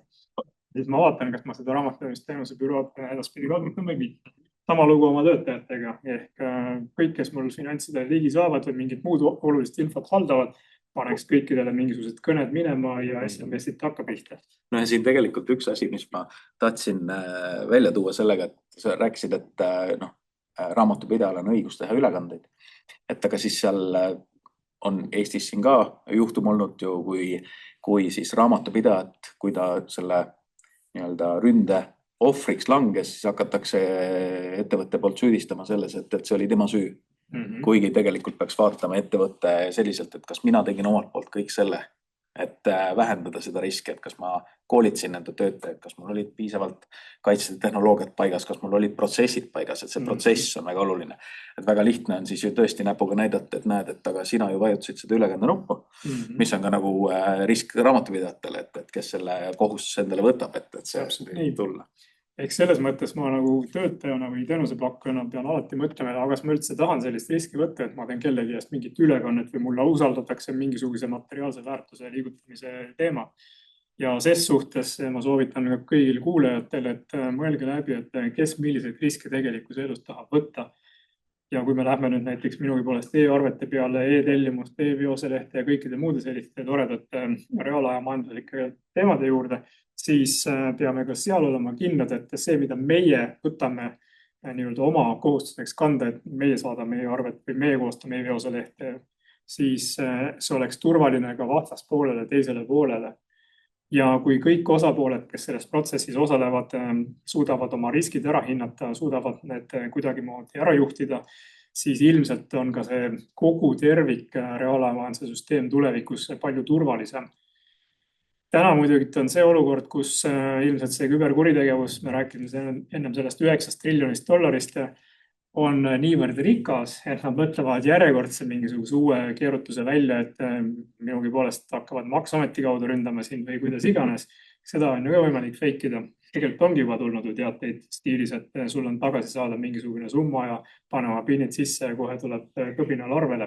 Kõike on võimalik fake ida ja siin tegelikult tahakski võib-olla vaatajatele ka, et kuna on tulemas pühade aeg, siis ilmselt neid petukõnesid ja petukampaaniaid hakkab järjest rohkem praegu tulema. Just, sulle saabus mingi pakikene Omnivasse, mine võtta vastu, vajuta siia, kliki. Just, et see on, ütleme, et ründajate poole pealt on ka väga hästi näha seda, et ka nemad teavad, kuidas töögraafikud toimivad, kuidas nädalavahetused tulevad, et miks enamus küberrünnakud toimub reede õhtul kell 7 statistiliselt. Ongi sellepärast, et siis on IT-mees on juba koju läinud või IT-meeskond puhkab, keegi väga süsteemi ei jälgi, kõigil on juba või näiteks mingite pikemate pühade poole pealt. Ja siis saab rahulikult süsteemides toimetada niimoodi, et kuskilt mingit linnukest võib-olla ei tule. Ja vaatame nüüd kalendrisse, me siin salvestame detsembri alguses, aga meil on tulemas pikad pühad. Nii et mõelge 22. või 23. ennem, kui te ukse enda seeria tagant kinni panete kontoris, kas kõik on valmis selleks, et ei tuleks mingisugune kratt 24. hommikul sisse. Just. Ja siis te avastate, et aastavahetus möödub hoopis tükist muude oluliste teemadega tegeledes. Aga tuleks hoopis sellise huvitava teema juurde, et kuidas kurjategijad valivad ohvrit. Kas teil on nagu oma nägemus sellest olemas, et miks just nimelt need ja need isikud või ettevõtted langevad ohvriks? Mis seal nagu eristab neid ülejäänud rahvastikust või ettevõtete hulgast? Meil on ju sadu tuhandeid erinevaid juriidilisi isikuid. On. Kindlasti see, et vaadatakse finantsandmeid, vaadatakse võib-olla, et mis on kasumlikum target, aga üldiselt tegelikult ega seda valimid selliselt väga spetsiifiliselt ei tehta. Ehk siis ikkagi minnakse väga suure nii-öelda haardega peale ja vaadatakse siis, kus on kõige lihtsam sisse saada süsteemides. Kas selle koha peal võib-olla selline Eesti avatus ja avaandmete rohkus ei mängi kaasa, et kurjategijatel on väga lihtne leida tegelikult suvalise ettevõtja mobiiltelefoni number või aadress või tema ütleme siis ettevõtte tegevuse ajalugu on ju enam-vähem näha, kõik aasta aruanded on kõigil kättesaadavad? See on, ütleme, keeruline küsimus. Lihtne oleks vastata jah, aga tegelikult kõik need avalikud andmed on ju selline läbipaistva majanduse alustala. Ehk siis see, et meie riik saaks toimida, nii-öelda kõik need funktsioonid oleks paigas, et ettevõtted töötaksid läbipaistvalt, et siis need on vaja. Loomulikult ründaja seisukohalt on see nagu kandikul ettekandmine kogu nende andmetega, kes sul on või mis on su ettevõtte majandustulemused, kes on sul juhatuse liikmete nimed, emaili aadressid, telefoninumbrid, et kindlasti nad seda informatsiooni kasutavad. Ja kui me vaatamegi seda, et kuidas rünnak toimub, siis see ei ole mitte hetke emotsiooni pealt, vaid see on tegelikult öeldakse selle kohta ründahel. Ehk siis inglise keeles on kill chain, tapahel. Et aga põhimõtteliselt see koosneb erinevatest tappidest, kus siis eelnev etapp annab informatsiooni edasi järgmisele, et lõpuks jõuda eesmärgini välja. See esimene etapp selles ründaheles on alati informatsiooni kogumine. Ja kindlasti avatud andmete kättesaadavus teeb mõnevõrra nagu lihtsamaks seda neile, aga see on ka ainult üks pool, et tegelikult selle informatsiooni kogumise alla käib ka see, et nad teavad, milliseid infosüsteeme me kasutame, milliseid võrgutehnoloogiaid me kasutame. Samamoodi ka ütleme, sotsiaalmeedia platvormides, kes on meie töötajad, mis on nende hobid. Ja see annab just selle võimaluse näiteks, et koostadagi õngitsuskampaania, mis on täpselt suunatud sellele inimesele, et ei ole enam seda, et tuleb kiri, et hei, et kõik, kes te kuulete, et kas te saaksite oma paroolid sisestada, vaid ongi, et tere Mari, sina kui finantsjuht kirjutan sulle sellest pangast, vaatasime, et teie eelneva aasta majandustulemused on sellised, nüüd oleks vaja, et lepiksite meiega kokku ja kohtumise ja siis see link viib näiteks kuskil. Et väga nagu sihitud on need tänapäevased õngitsusründed. Et aga siin on jah see, et ega siin niukest ei saa öelda, et need avatud andmed on halvad, aga sellega tuleb nagu lihtsalt arvestada, et pahalased proovivad saada meie kohta võimalikult palju informatsiooni just selleks, et see rünnak oleks võimalikult tõhus. Sest keegi ei taha kuu aega järjest proovida erinevaid nii-öelda uksi läbi, lootes, et üks nendest on lahti, või nad tahavad, et me lähme täpselt sinna, saame enda nii-öelda selle raha kätte, mille järele me tulime ja siis lähme juba järgmise sihtmärgi juurde. Aga ikkagi, kui me nüüd digi-Eestit vaatame ja meil on ju siin isikukoodid ja igasugused toredad võimalused digitaalselt asju ajada, e-teenuste rohkus on ilmselt maailmas kõige suurem. Juriidiliste isikute arv on elaniku kohta ka meil üks maailma kõige suuremaid, mis tähendab, et põhimõtteliselt see meie asjaajamine on nii lihtsaks tehtud, et kas see ei loo mitte sellist nagu soodsat pinnast ka sellisele küberkuritegevusele, et Eesti ongi selline hea lihtne sihtmärk, siit tõenäoliselt kuskilt ikka midagi nakkab, sest kõik on ju nii digitaalsed. Aga ma arvan, Eesti ei ole siin unikaalne selle poole pealt, et neid avatud andmeid saad sa igalt poolt kätte. Et siinkohal võiks ju mõelda, et aga peidame need andmed kõik näiteks, et iga isik, kes või ettevõte, kes seda tahab teha, peab ennast näiteks ID-kaardiga või Smart-ID-ga autentima, aga me peame mõtlema ka seda, et aga meil on ju inimesi väljaspoolt Eestis, kes tahaks samamoodi enne meiega võib-olla äritegemist teada saada, mis on meie tulemused. Et siin pigem tulekski parandada seda turbeprotsessi, et me suudaksime sellised nagu õngitsuskirju parem avastada või siis, kui on mingi suunatud rünne, et selle poole pealt läheneda. Jaa, aga endal on kogu aeg kõhe tunne, et ma ju tean, et minu isikukood on pättidel, minu aadressid on pättidel, kõikide minu firmade kohta on pättidel mingi info olemas. Et nagu ootan kogu aeg, et millal jälle mulle tuleb mingi selline õngitsuskõne või SMS või e-mail. E-maile ma üldiselt juba spämmina kustutan ära ka neid täiesti ausaid e-maile. Tuleb mulle pangast mingi e-mail, ega mina ei usalda, et see on tegelikult panga e-mail või tuli Teliast mingisugune ootelarve. Ja mina tahaksin tegelikult minna juba koha peale ja suhelda vahetult mingi inimesega kuskil leti taga, keda ma tean, et see on ju see ettevõte, see on ju see pank, ma tulin siia kontorisse. Teie ilmselt ei ole pätid, eks ole, ma teiega julgen suhelda. Aga nii hulluks vist asjad enam minna ei saa, me ei lähe ju tagasi nii-öelda pangakontorite ja tellerite suuremahulise rohkuse peale. See digitaalse ajastu areng ikkagi jätkub ja me peame sellega lihtsalt lepima. Just, aga kuidas seda nii-öelda digitaalset turvalisust kas või oma isikusamasuse teemal teostada? Kuidas ma tean, et ma räägin telefonis tõepoolest oma näiteks kindlustusteenustuse pakkujaga, mitte ei ole see mingisugune õngitseja, kes ütleb, et kuule, ma saatsin sulle kindlustuspakkumise, kirjuta sellele alla, panema PIN. Kõik me teame, et telefonis otse ei anna PIN, aga kui oli viisakas kiri ilusti vormistatud, ma saan aru, et see on see firma ja kõik on nagu aus. Kuidas ma tean, et seal vastaspool on päriselt selle firma esindaja, mitte pätt? Ega seda ongi keeruline aru saada. Ehk siis, mis me ise oleme soovitanud, et kui sul, ütleme, kui me räägime ettevõtte mõistes, et kui sul on mingi äriline kõne või emaili kirjavahetus kellegagi ja soovitakse mingite andmete muutmist, ma ei tea, kontode muutmist, nimede muutmist, lepingu tingimuste muutmist, et siis lisaks alati ühele andmekanalile kontrolli see üle teise andmekanali, mis ei tähenda seda, et see välistab seda riski. Lihtsalt ongi, nagu me alguses rääkisime, kogu see küberturve on riski vähendamine. Et igasuguse väikse sammuga me saame seda vähendada. Ja lõppkokkuvõttes, kui me räägime nagu erinevatest rünnetest, siis niisugune baasasjade ära tegemine on see siis kasutajate turvaõiguste seadistamine, mitmeastmeline autentimine meie kontodel. See tegelikult võib juba viia selleni, et liigutakse edasi mingi teise sihtmärgi poole ja sinu ettevõte on säästetud sellest küberründest. Liiga keeruline on lukustatud uksest sisse tulla. Just, madalad õunad on alati magusamad või kergemad kätte saada. Et siin ongi see, et tegelikult on sellised väga lihtsad asjad, mida üldiselt saab iga ettevõte ära teha. Ja need lihtsad asjad võivad olla ka väga efektiivsed. Et mõtled küll, et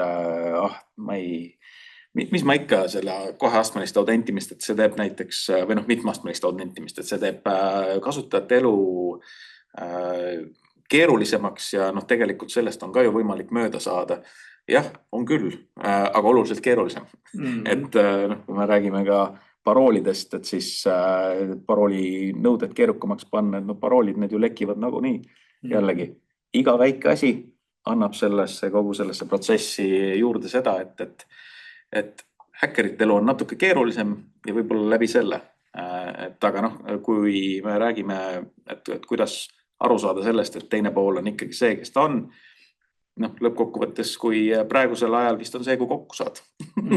Ikkagi, et siis saad kõige kindlam olla, et enam ei saa ka nagu videokõnesid usaldada. Kasutatakse ka Teams ja on edukalt kasutatud ka küberrünnakute jaoks ja väga palju miljoneid kaotatud sellega, et sul on Teamsi vestlus, kus kõik teised osapooled on tegelikult AI-ga ründajate poole pealt feigitud. Näed siis.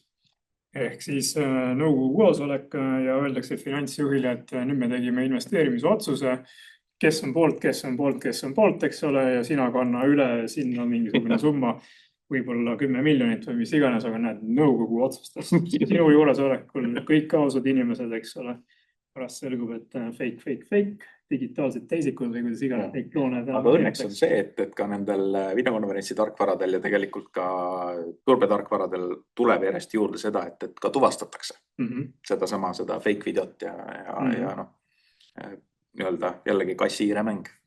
Aga ilmselt me kõik teame, et sotsmeedias on väga lihtne luua mingisuguseid võltskontosid ja tõenäoliselt saame iga nädal, kes veel sotsmeedias liigub, kutseid, et pane mind sõbraks sellele ja teisele, siis sa lähed tüüpiliselt ju kontrollima, et kas see konto tundub reaalne või mitte. Mina näiteks pole viimasel ajal saanud kedagi sõbraks võtta, sest kõik on nagu justkui fake kontod ja nende inimestega paraku ei ole jõudnud kokku ka saada, sest neid on ju palju. Mõni on üldse välismaalane ja jäävadki mul sinna lihtsalt ootele igaveseks ajaks igavest ja võib-olla on seal päris inimene, kes mõtleb, miks see Margus mind ei aktsepteeri, ma ju tunnen teda. Aga kust mina tean, võib-olla see ongi viis fake konto ja tahetakse õngitseda midagi. Mina olen ka väga laiss sotsiaalmeedia kasutaja ja see võib-olla on mind säästnud nii mõnestki petuskeemist. Aga samas jälle sotsmeediat kasutavad väga paljud puhtalt ka selle jaoks, et oma tutvusringkonnas toimuvat paremini jälgida. Sa ei jõua ju kõikide inimestega vahetult suhelda. Ja ausalt öeldes mul oleks isegi klassi kokkutulek ära jäänud, kui keegi poleks viitsinud Facebookis vastavat gruppi teha. Nii et jah, siin on sellised plussid ja miinused kõikidel nendel toredatel tehnilistel lahendustel, mis meil ümbritsevad. Aga me oleme tegelikult suure hulga teemasid üle vaadanud. Vahepeal vaatame, kas on tulnud ka mingeid küsimusi kuulajatelt, vaatajatelt ja paistab, et ei siin ega seal ei julge keegi midagi küsida, arvab, et äkki langeb õngitsuse ohvriks võib-olla. Aga räägimegi nendest tegelikest ohvritest. On ju terve rida selliseid tuntuid juhtumeid, millest ka avalikkuses on olnud pikemalt artikleid või räägitakse nagu ringkondades, kus reaalselt need skeemid, millest me ennem rääkisime, on teostunud. Ja me näeme, et neid ilmselt tuleb rääkida rohkem ja rohkem ja ei pea nagu pead liiva alla peitma ja ütlema, et sorry, ma langesin ohvriks, et ma ei taha, et keegi sellest teaks midagi. Kuidas sina arvad, et peaks nagu julgustama inimesed, kui te olete langenud ohvriks, ärge hoidke seda oma teada, rääkige teistele ka, et mis jama see oli ja võib-olla teised seetõttu on ettevaatlikumad või mittevaatlikumad. Mittevaatlikumad, jah. See on alati olnud niisugune küsimuse koht ettevõttele, et iseenesest soovitan kõigile, kes kuulavad ka, et iga aasta RIA annab välja aastaraamatut. RIAs on selline osakond nagu CERT, kes siis koostavadki aastaraamatu selle kohta, et kuidas on olnud selline küberturbe olukord Eestis ja mujal maailmas ka keskendub väga palju Eestile. Et sealt on iga aasta võimalik nagu lugeda siis ettevõtete kohta, kes on lubanud avaldada selle, et nad on mingi rünnaku pihta saanud ja kuidas on näiteks läinud. Et sealt on väga huvitav alati lugeda ja sealt on väga palju õppetunde alati saada. Et see kindlasti niisugune avatus, et see, et tänapäeval küberrünnakuga pihta saadakse, ei ole küsimus kas, vaid on tegelikult küsimus millal. Et sellepärast, et neid ründeid toimub nii palju ja kõiki aspekte selles küberturbespektrumis kaitsta nagu tipptasemel on suhteliselt võimatu, et ma olen ka alati öelnud, et tänapäeval on küsimus pigem selles, et kui kiiresti sa suudad taastada või taastuda sellest rünnakust. Et mitte see, et sa arvad, et sa oled piisavalt pisike, et sina pihta ei saa, et see ongi alati naljakas, et kui ettevõte tutvustab ennast võib-olla mõnele potentsiaalsele äripartnerile, et siis on see, et me oleme küll 2 meest, aga me teeme väga suurt asja. Aga siis, kui räägitakse seda, et turbe seisukohalt, siis me oleme nii väike, et keegi meid ikka ei ründa. Et see on alati selline kaheti nagu arusaam. Aga tegelikult jah, see, et me saaksime ennast paremini kaitsta, siis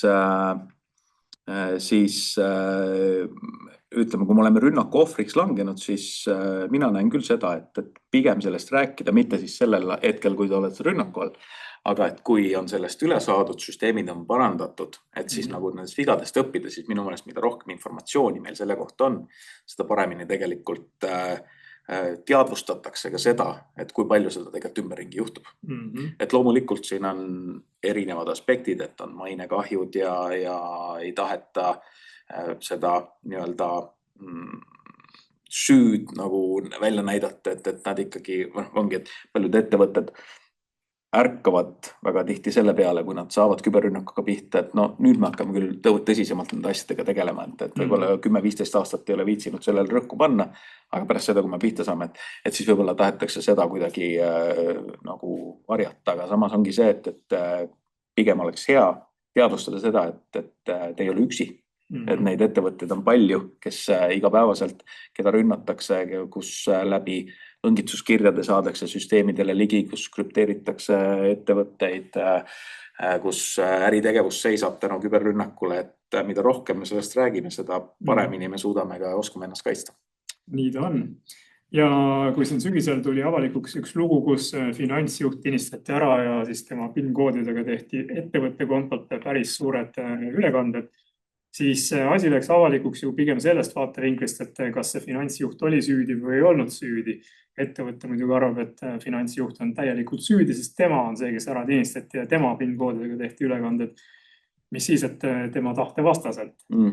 Mis on sinu kui küberturbespetsialisti seisukoht, et kas siis see inimene, kes on nii-öelda ära tinistatud, oma PIN-id ära andnud, oma identiteedi nii-öelda ära andnud, kas ta on siis päriselt süüdi või ei ole?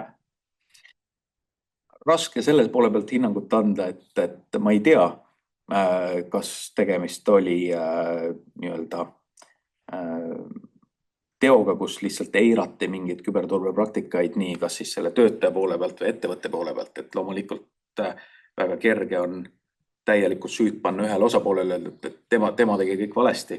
Üldiselt see on see ikkagi süke jagatud vastutus kõigi nende toimingute poole pealt, aga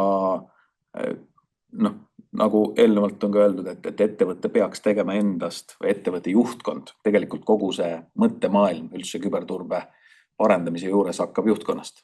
Et kui juhtkond on asjaga päri, et asjad peavad muutuma, turvalisemaks muutuma, et siis on väga lihtne näiteks IT-osakonnal teha mingeid otsuseid, et jah, näiteks võtame aastasesse küberturbeplaani, et parendame endal näiteks kasutajate või enda näiteks mingit serveriparki, uuendame enda mingid operatsioonisüsteemid ära, et me ei kasuta vananenud süsteeme, kus on turvaaugud, rakendame endal näiteks turvaseire teenuse, et meil oleks ikkagi ka pühade ajal ja ööpäevaringselt silmad meie logide peal ja et kui mingi rünnak toimub, suudame kiiresti reageerida. Et see kõik tegelikult see otsustuspool ja vastutuspool algab ikkagi ülevalt ja see mõttemaailm algab ka ülevalt, et kui sealt poolt on võetud siht, et me parendame enda seda küberturbepilte, siis altpoolt asjad lähevad iseenesest paika. Ja ilmselt üks asi on just see tehniline valmidus ja võtame need Windows 10 masinad nüüd tõesti kasutuselt maha ja pane Windows 11 asemele, kui hästi piltlikult öelda, mis on ilmselt tuhandete inimeste probleem meil täna pärast oktoobrikuist Windows 10 turvapaikade saamise lõpetamist. aga teiselt poolt protseduurid, millest me ennem rääkisime, kinnitamine, maklite tegemine erinevate isikute vahendusel ehk üks valmistab ette, teine kinnitab. Sisuliselt 4 silma reegel võiks olla ka kõige väiksemates ettevõtetes, kui sa just ei ole see ühe mehe nii-öelda erapraksis, kes absoluutselt kõiki asju ise teeb, aga iseennast sa ju usaldad. Kui sa langed mingisuguse pettuse ohvriks, siis sa tõenäoliselt oled ka iseenda ees süüdi, mitte ei ole ettevõtte ees süüdi. Milliseid suuremaid selliseid rünnakuid sa viimasest ajast esile tooksid? Ma tean, et siin räägitakse mingisugust Inglismaa juhtumist. Jah, siin viimasel aastal on olnud paar sellist globaalsemat sündmust, mis on raputanud võib-olla meedia poole pealt jällegi paarist uudisest läbi käinud, aga tegelikult mõjutas väga paljusid siis inimesi ja firmasid ja väga palju raha läks kaotsi. Kas just kaotsi, aga valedesse kätesse. Et siin on selle aasta septembrikuu oli väga kuum, et oli siin Jaguari Land Roveri suur lunavararünnak, kus põhimõtteliselt suudeti seisata kõik Inglismaa või maailma tehased, mis neil olid.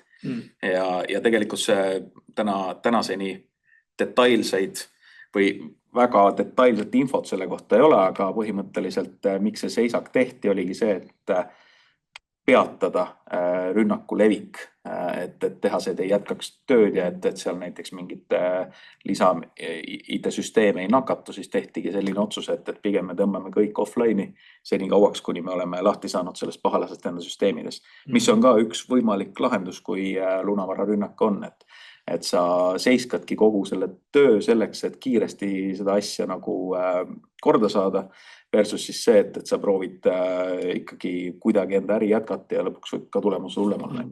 Aga seal olid summad olid ju põhimõtteliselt peaaegu 2 miljardit, mis selle kogu tegevuse, esiteks kogu tehaste seiskamine, IT-süsteemide uuesti üles ehitamine ja kogu see nagu mainekahju ja kõik see, et hinnanguliselt seda täpselt summat ei tea, aga võib-olla 2 miljardi juures seal kuskil. Et mis on juba nii-öelda UK ajaloo vist kõige suurem küberrünnak, millega nad on nagu pihta saanud. Et aga eks neid näiteid ole erinevaid sellest eelmisest aastast. Et mis on olnud ja tegelikult on ka Eestis olnud siin juhtumeid viimaste aastate jooksul, kus ikkagi ka siin miljoni juures on need kahjud olnud, et me ei ole kuidagi erilised, et me sellest ringist välja jääme, et meid on sellesse pahalaste ringi ikkagi kaasatud. Et võib-olla ma tahtsin natuke rääkida sellest, et kui me rääkisime, et mida ettevõtte peaks tegema, et ennast nagu turvalisemana tunda, et siis tegelikult mida kõik võiksid teha, on esiteks esimese asjana üldse aru saada sellest, et missugune see praegune pilt on. Et me võime küll öelda, et küberturve on protsess, see on järjepidev tegevus, aga selleks, et kuskil pihta hakata, võiks iga ettevõtte teha endale ära siukse küberturbe hindamise. Et kas siis seda teha sisemiselt või see tellida välistelt kuskilt partneritelt, aga et tehakse siuke ülevaade sellest, et kuidas meil praegu protsessid on üles ehitatud, millised infovarad meil kasutusel on, kas meil on tehtud nii-öelda hindamine meie näiteks dokumendisüsteemidesse, mis seal toimub, millised on välispartnerid, millised on need tarneahela nii-öelda ohukohad, kas kasutatakse pilvesüsteeme, on-prem süsteeme, et saada siuke üks pilt ajas ja siis vastavalt sellele on tegelikult väga lihtne edasisi samme teha. Et siis edasine samm sellest oleks näiteks hinnata, teha siukene näiteks riskianalüüs, kui ei taha kohe plaani hakata tegema. Riskianalüüs selle poole pealt, et mis on need kõige kallimad asjad minu ettevõttes, kõige tähtsamad süsteemid minu ettevõttes, mille kadumisel põhimõtteliselt see kahju oleks väga suur. Eks seda saaks väga lihtsalt teha sellega, et koguge kuskile koosolekuruumi kokku ettevõtte kõige tähtsamad inimesed ja hakake tahvli peale kirjutama. Kirjutage 5 infosüsteemi ja 5 kõige tähtsamat partnerit.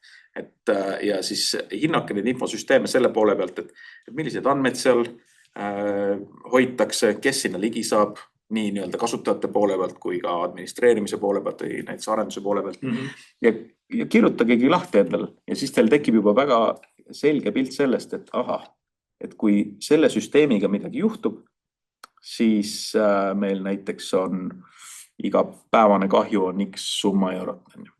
Noh, ja siis sealt saab tegelikult veel edasi minna, et võtke see sama infosüsteem ja nüüd minge tagurpidi näiteks simuleerige, mitte nagu päriselt, aga matkige siis seda lunavara rünnaku ahelat ja mõelge seda, et nii, see süsteem on krüpteeritud. Siis enne seda saadi sisse kuskilt kohast, leviti, et jõuda sinna süsteemini välja, eks IT-süsteemide poole pealt, et kui avatud mu võrk on, kas mul on näiteks kasutajad piisavalt segmenteeritud niimoodi, et näiteks tavakasutaja sekretär ei saa serverit andmebaasi haldusliidesele ligi. Et vaadata, et mida seal saaks parandada ja sealt tekivad tegelikult juba väga selged etapid selleks, et ettevõtte saaks hakata looma endale nii-öelda turbeplaani. Ja see turbeplaani võib samamoodi lükata osadeks niimoodi, et meil on lühiajalised eesmärgid ja pikaajalisemad eesmärgid. Et lühiajalised eesmärgid võivad alati olla need, mis ei nõua väga palju raha, mis võib-olla nõuavad mingit seadistusmuudatust, mingi olemasoleva tehnoloogia uuendamist, et asjad juba paremaks läheks või siis lihtsalt mingi protsessi väljamõtlemist. Et näiteks väga lihtne on mõelda välja ju protsess, mida kõik töötajad võiksid teada, on see, et mida iga inimene peaks tegema, kui ta näiteks selle lõngitsuskirjal vajutas. Sisestas kogemata enda kontoandmed kuskile ja mida selles protsessis oleks töötajal vaja teada? Oleks vaja teada seda, et kellega ühendust võtta, mida selles hetkes teha ja mida mitte teha. Ehk siis mida mitte teha just selle poole pealt, et paanikas inimesed võivad üle reageerida, võib-olla tegemist oligi õige Swedbankaga, aga nüüd on juba kontori peal info laiali, et kõik Swedbanka kirjad on õngitsuskirjad ja siis järsku äri seisab. Ja paneme konto kinni. Paneme konto kinni, juba hakkame saatma, juba hakkame panka vahetama. Et ongi täpselt see, et iga ettevõtte töötaja teaks, mida niisugust turbeintsidendis peaks tegema. Ja siis sellega juba tekib meil mingi niisugune protsess, mida me saame näiteks ka koolitusprotsessis kasutada ja siis ka nagu niisugustel lühiajaliste ja pikaajalisemate turbeplaanidega, et pikaajaline turbeplaan võibki olla see, et vahetamegi enda mingid iganenud IT-süsteemi või mingi serveri välja, aga see maksab nii palju raha, et jaotame selle pika maja peale ära. Meil on võimalik esiteks valida, mis me asemele sinna võtame näiteks mingi turbetehnoloogia poole pealt, et tahame näiteks ettevõttes kasutusele võtta turvanõrkuste skaneerimise. Et me saaksime teada, et meie infosüsteemid, et mida me mis järjekorras peaksime uuendama, ta annaks meile teada, kui tekib mingis süsteemis turvanõrkus, et sellel on ka mingi turvapaik olemas, on ju. Et see süsteem, meil on näiteks 50 serverit, hakkame küsima hinnapakkumisi, et see ei ole see lühiajaline plaan, mille ma saaksin nagu ühe muudatuse ära teha, vaid aga ma saan planeerida, ma saan uurida turgu, ma saan vaadata, mis on erinevate lahenduste nii-öelda vahe ja vastavalt sellele ka näiteks eelarvet planeerida. Et kõige kallimad turvalahendused on need siis, kui intsident on juhtunud. Et siis on see, kui võib-olla IT-meeskond on püüdnud 10 aastat rääkida, et me peaksime selle investeeringu tegema, aga siis, kui see on juhtunud, siis juhatus ütleb, et nüüd tead, mul ei ole vahet, palju see maksab, teeme ära. Aga need on kõige kallimad lahendused. See on nagu kindlustusega põhimõtteliselt, et ärme võtta seda kaskot, aga saame laksu ära ja siis oi, nüüd edaspidi võtame kasko. Täpselt.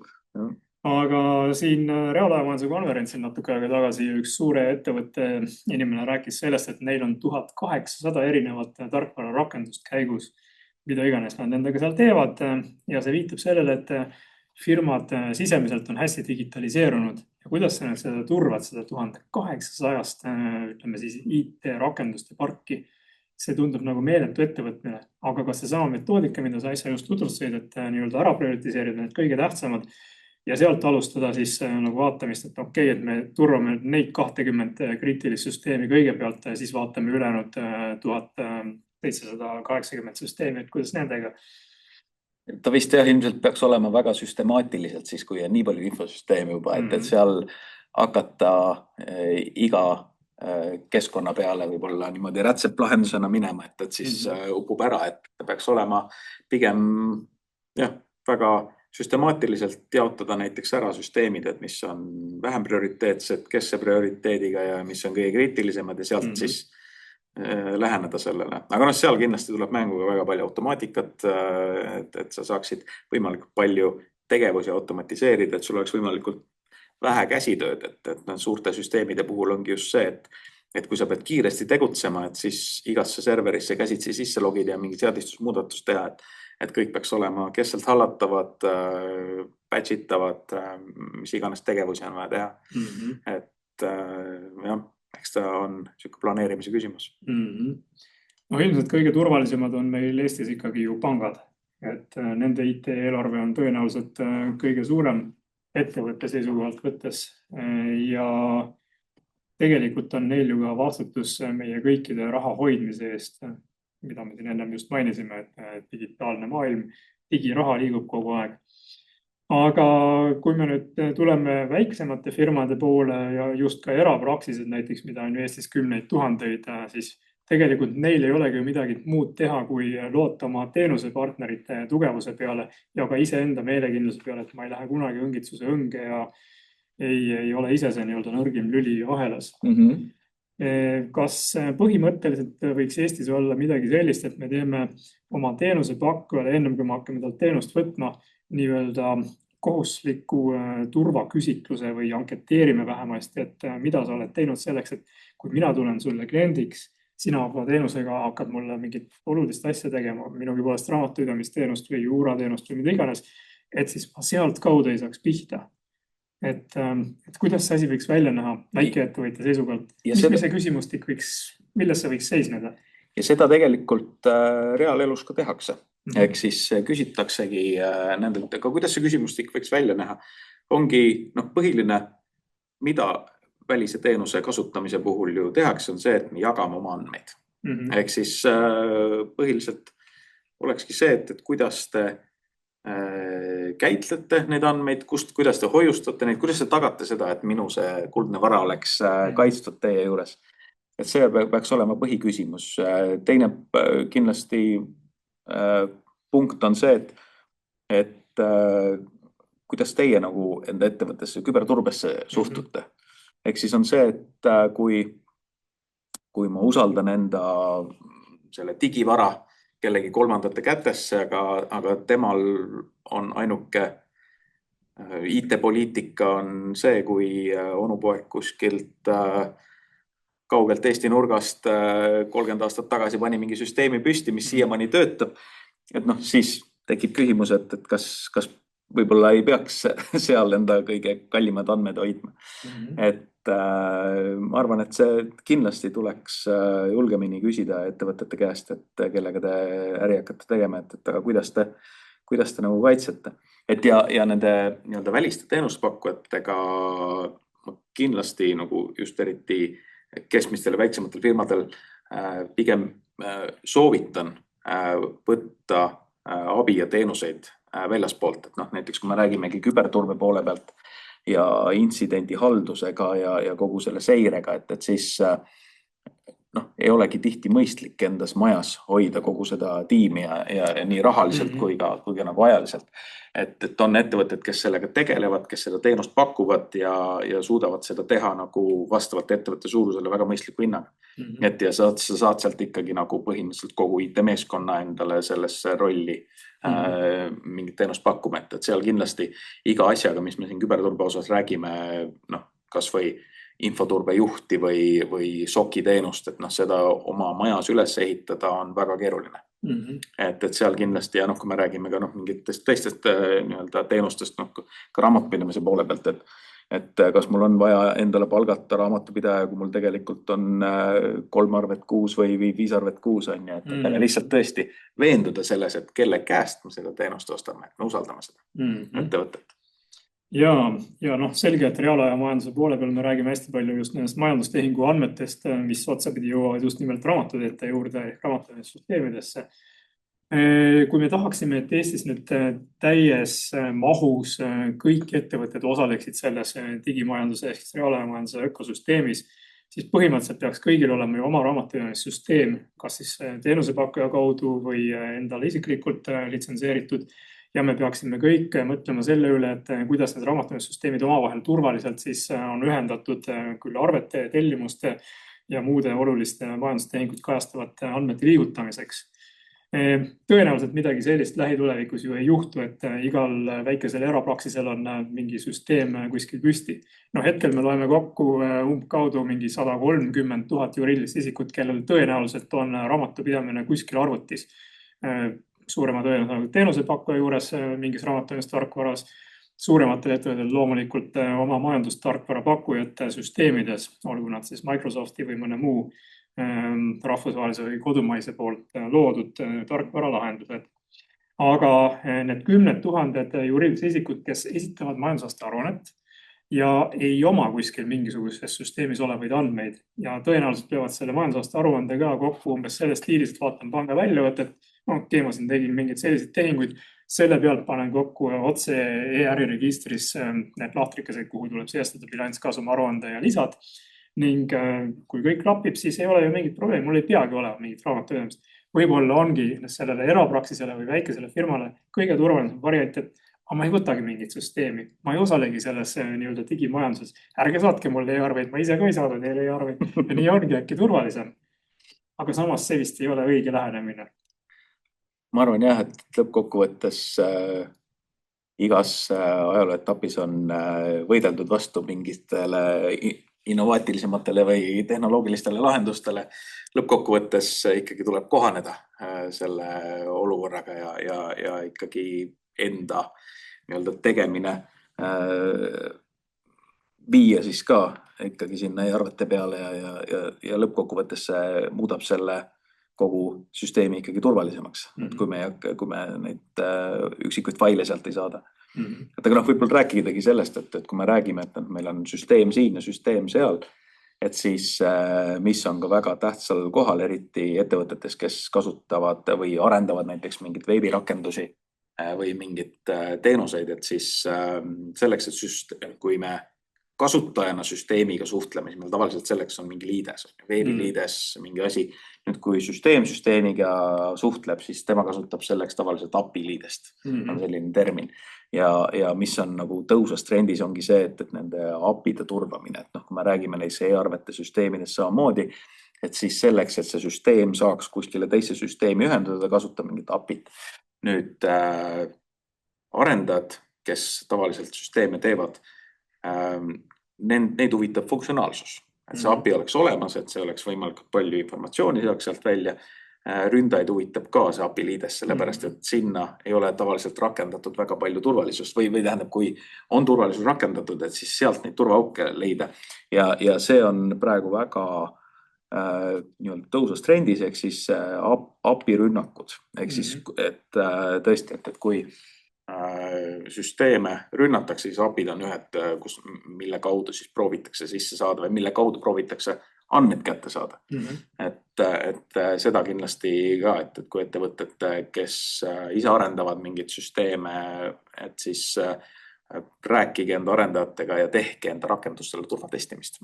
Et see turvatestimine on tegelikult väga tähtis see, et ühelt poolt on igal ettevõttel tegelikult võimalik, see pole küll nüüd mingi tehnoloogiaga seotud, aga testida oma süsteeme selle poole pealt, et tagada see, et kui me teeme mingit tarkvaraarendust, siis ideaalses maailmas võiks turvalisus olla sisse kirjutatud juba disaini etapis. Aga reaalses maailmas on see, et meil ikkagi süsteeme arendatakse arendajate poole pealt, kelle eesmärk on teha see, mida me selles programmis tahame kätte saada ja siis turvalisust hakatakse pärast sinna peale kuidagi mätsima niimoodi, et paneme selle autentimise siia peale ja siis paneme see, et kui see secure by design on nagu selle põhimõte, et me hakkame alguses peale igas etapis, arendusetapis me mõtleme, et okei, ja kuidas see meie turvalisusega kokku läheb ja seda turvatestimist nagu hiljem teha, et me saaksime aru, et näiteks paljud ettevõtted näiteks teevadki niimoodi, et enne kui neil see keskkond laivi läheb, tuuakse sinna sisse ka turvatestimine, ehk siis vaadatakse ära, et millised on turvaaugud, et vältida nagu või vähendada seda võimalust, et kui see keskkond nagu laivi läheb, et sealt kaudu mingid turvanõrkusi ära kasutatakse. Okay. Kui me juba niimoodi tehniliseks läksime ja API-dest räägime, mis on siis liidesed ühest süsteemist teise andmete kandmiseks, siis minu arust on üsna tüüpiline see, et majandustarkvara annab välja mingid API võtmed ja sul on terve hulk nii-öelda endpoint'e või kohti, kus minna päringuga sisse selle ühe sama võtme kaudu.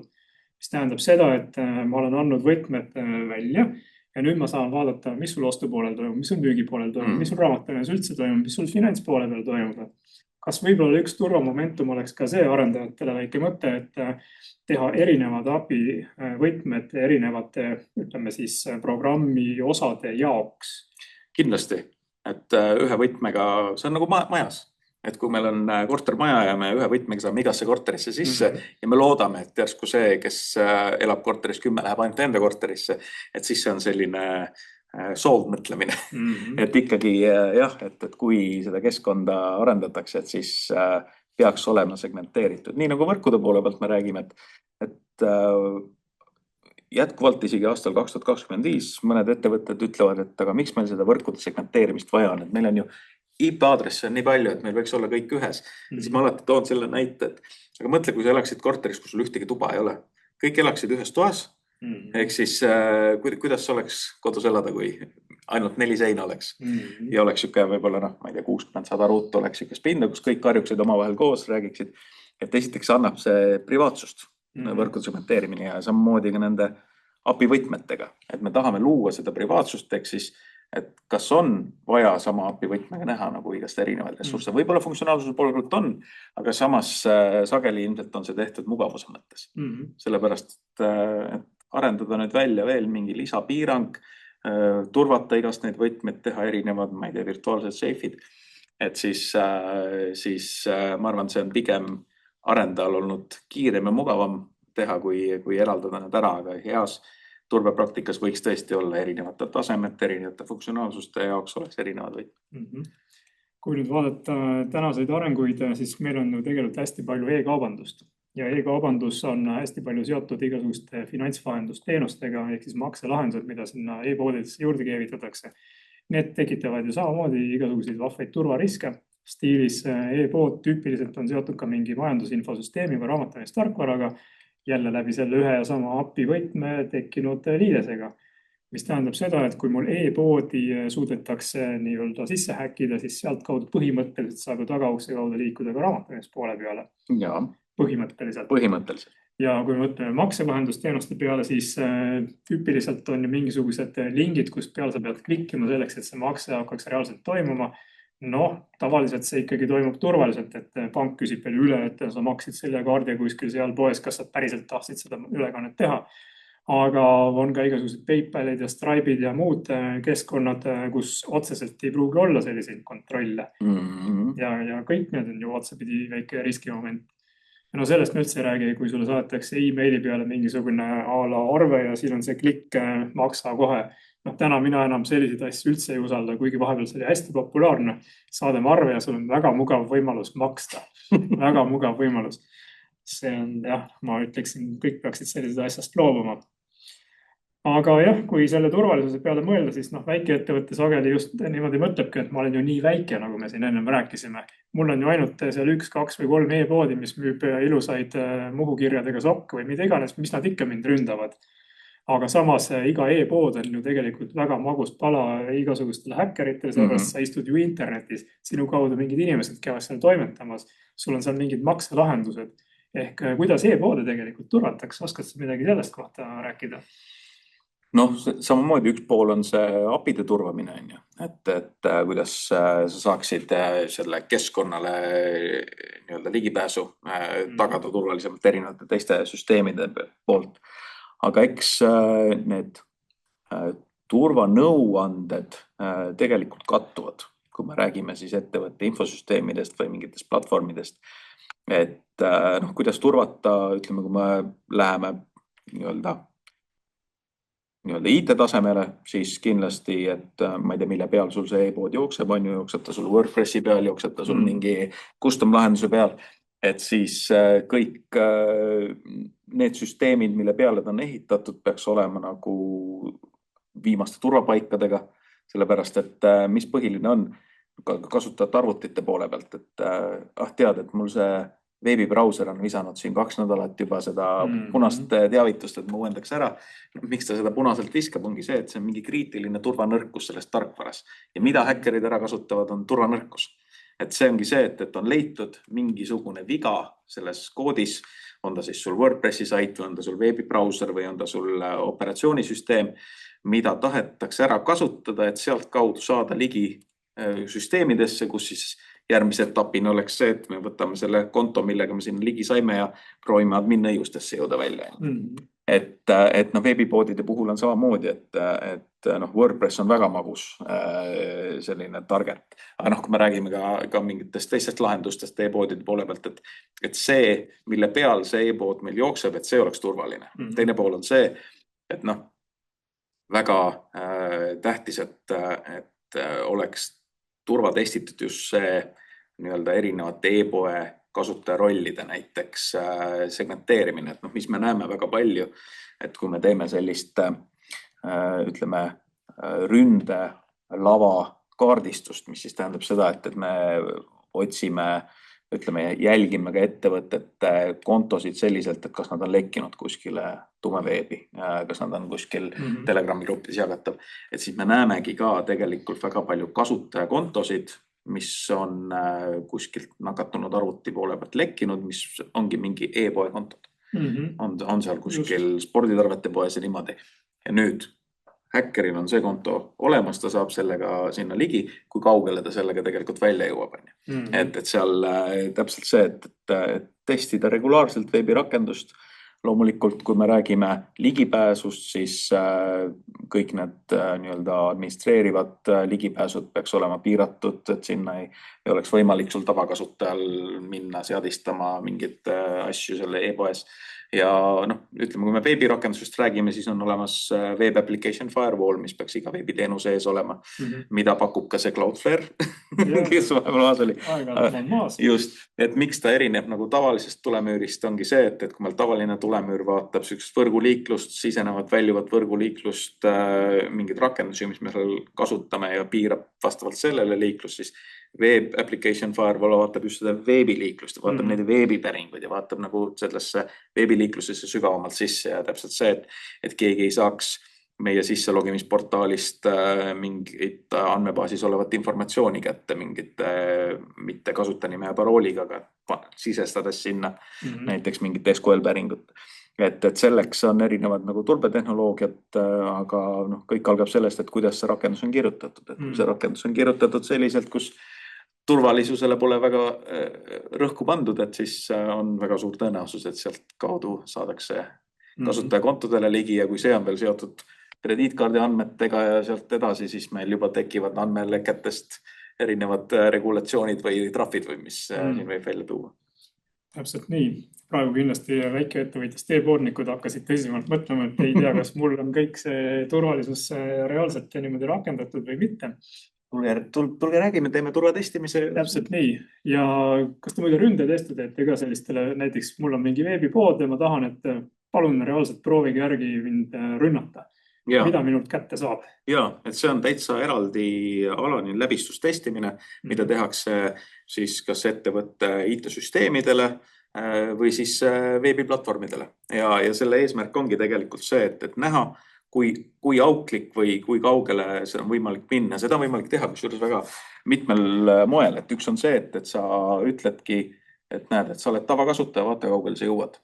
Aga teine võimalus on teha seda, et me laseme su süsteemidesse ligi ja vaata sisemiselt, kui palju sa näed ja kui kaugele sa välja jõuad. Et näiteks IT-süsteemide poole pealt on see, et ettevõtte võrgu testimise osas sa võib-olla tahad teada, et ma tahan, et see turvatestija oleks kui tavatöötaja ja siis nüüd ta hakkab minema oma tavatöötaja konto õigustega sisevõrgust, et mitte see, et ma päris akna tagant koputan, vaid ma olen tegelikult juba IT-süsteemides sees ja kui kaugel ta on võimalik välja jõuda. Et seda turvatestimist on mõistlik teha, eriti just kui kasutatakse mingit veebiplatvormi. On olemas automatiseeritud tööriistu, aga kõige parema tulemuse ikkagi saab see, kui sul on ikkagi inimtööjõud seal taga, kes teab, mida ta teeb ja on veel tänasel päeval loovama mõtlemisega kui tehisaru. Samas muidugi võib see sama inimene kasutades tehisaru orkestreerida ka päris huvitavaid asju teadupärast tehti siin hiljaaegu ja mingisugune suuremat sorti rünnak Claude'i vahenditega. Claude on ka üks tore AI rakendus ja tulid vist välja mingisugused Hiina juured selle asja taga. Ja see oli päris huvitav, et teemad, mida me nagu 5 aastat tagasi veel ei mõelnudki, et võiks tõene olla, aga tõesti, et tehisaru kasutades teostati mitmeastmeline või mitmetahuline küberrünnak üle 30 ettevõtte pihta, kus tegelikult rünnak algusest lõpuni tehtigi ära puhtalt tehisaru poolt niimoodi, et kõik ründetaktikad, meetodid, mida rünnata, kuidas rünnata, kõik oli selle tehisaru poolt tehtud. Inimene pidi sekkuma sellesse protsessi ja kinnitama mingid valikud vist 4 korral. Ja osade nende 30 ettevõtte ründe poole pealt oldi ka edukad ja seal tõesti juured praegu viitavad rohkem Aasia poole. Aga mis tegelikult näitab ära, et häkkerid arenevad väga suurel kiirusel sellega, et tahavad ka kasutada seda tehisaru oma kasu eesmärgil. Ja teisest küljest siin naljamehed räägivad, et miks tõenäoliselt need idapoolsed häkkerid kasutasid Claude'i on sellepärast, et nende endi tehisaru ei ole veel piisavalt heal tasemel. Aga no mine seda tea, võtta kinni, keegi ei tule ju rääkima täpselt. Aga meil hakkab siin tasapisi stuudioaeg otsa saama, vaatame korra, kas küsimusi on ka tulnud.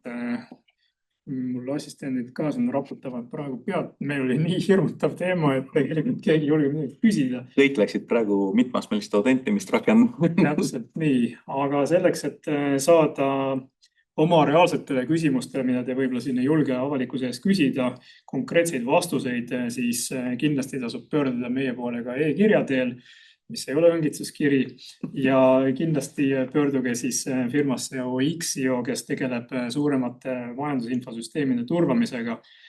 Mul oli suurepärane võimalus suhelda siin tõelise küberturbe eksperdiga härra Harri Uljasega, kes on siis OXIO küberturbe konsultant, Maise Margus Tammeraja ja täname kõiki vaatajaid, kuulajaid ning turvalist jõuluaega ja järgmist aastat. Aitäh tulemast! Ja minu poolt ka turvalist jõuluaega!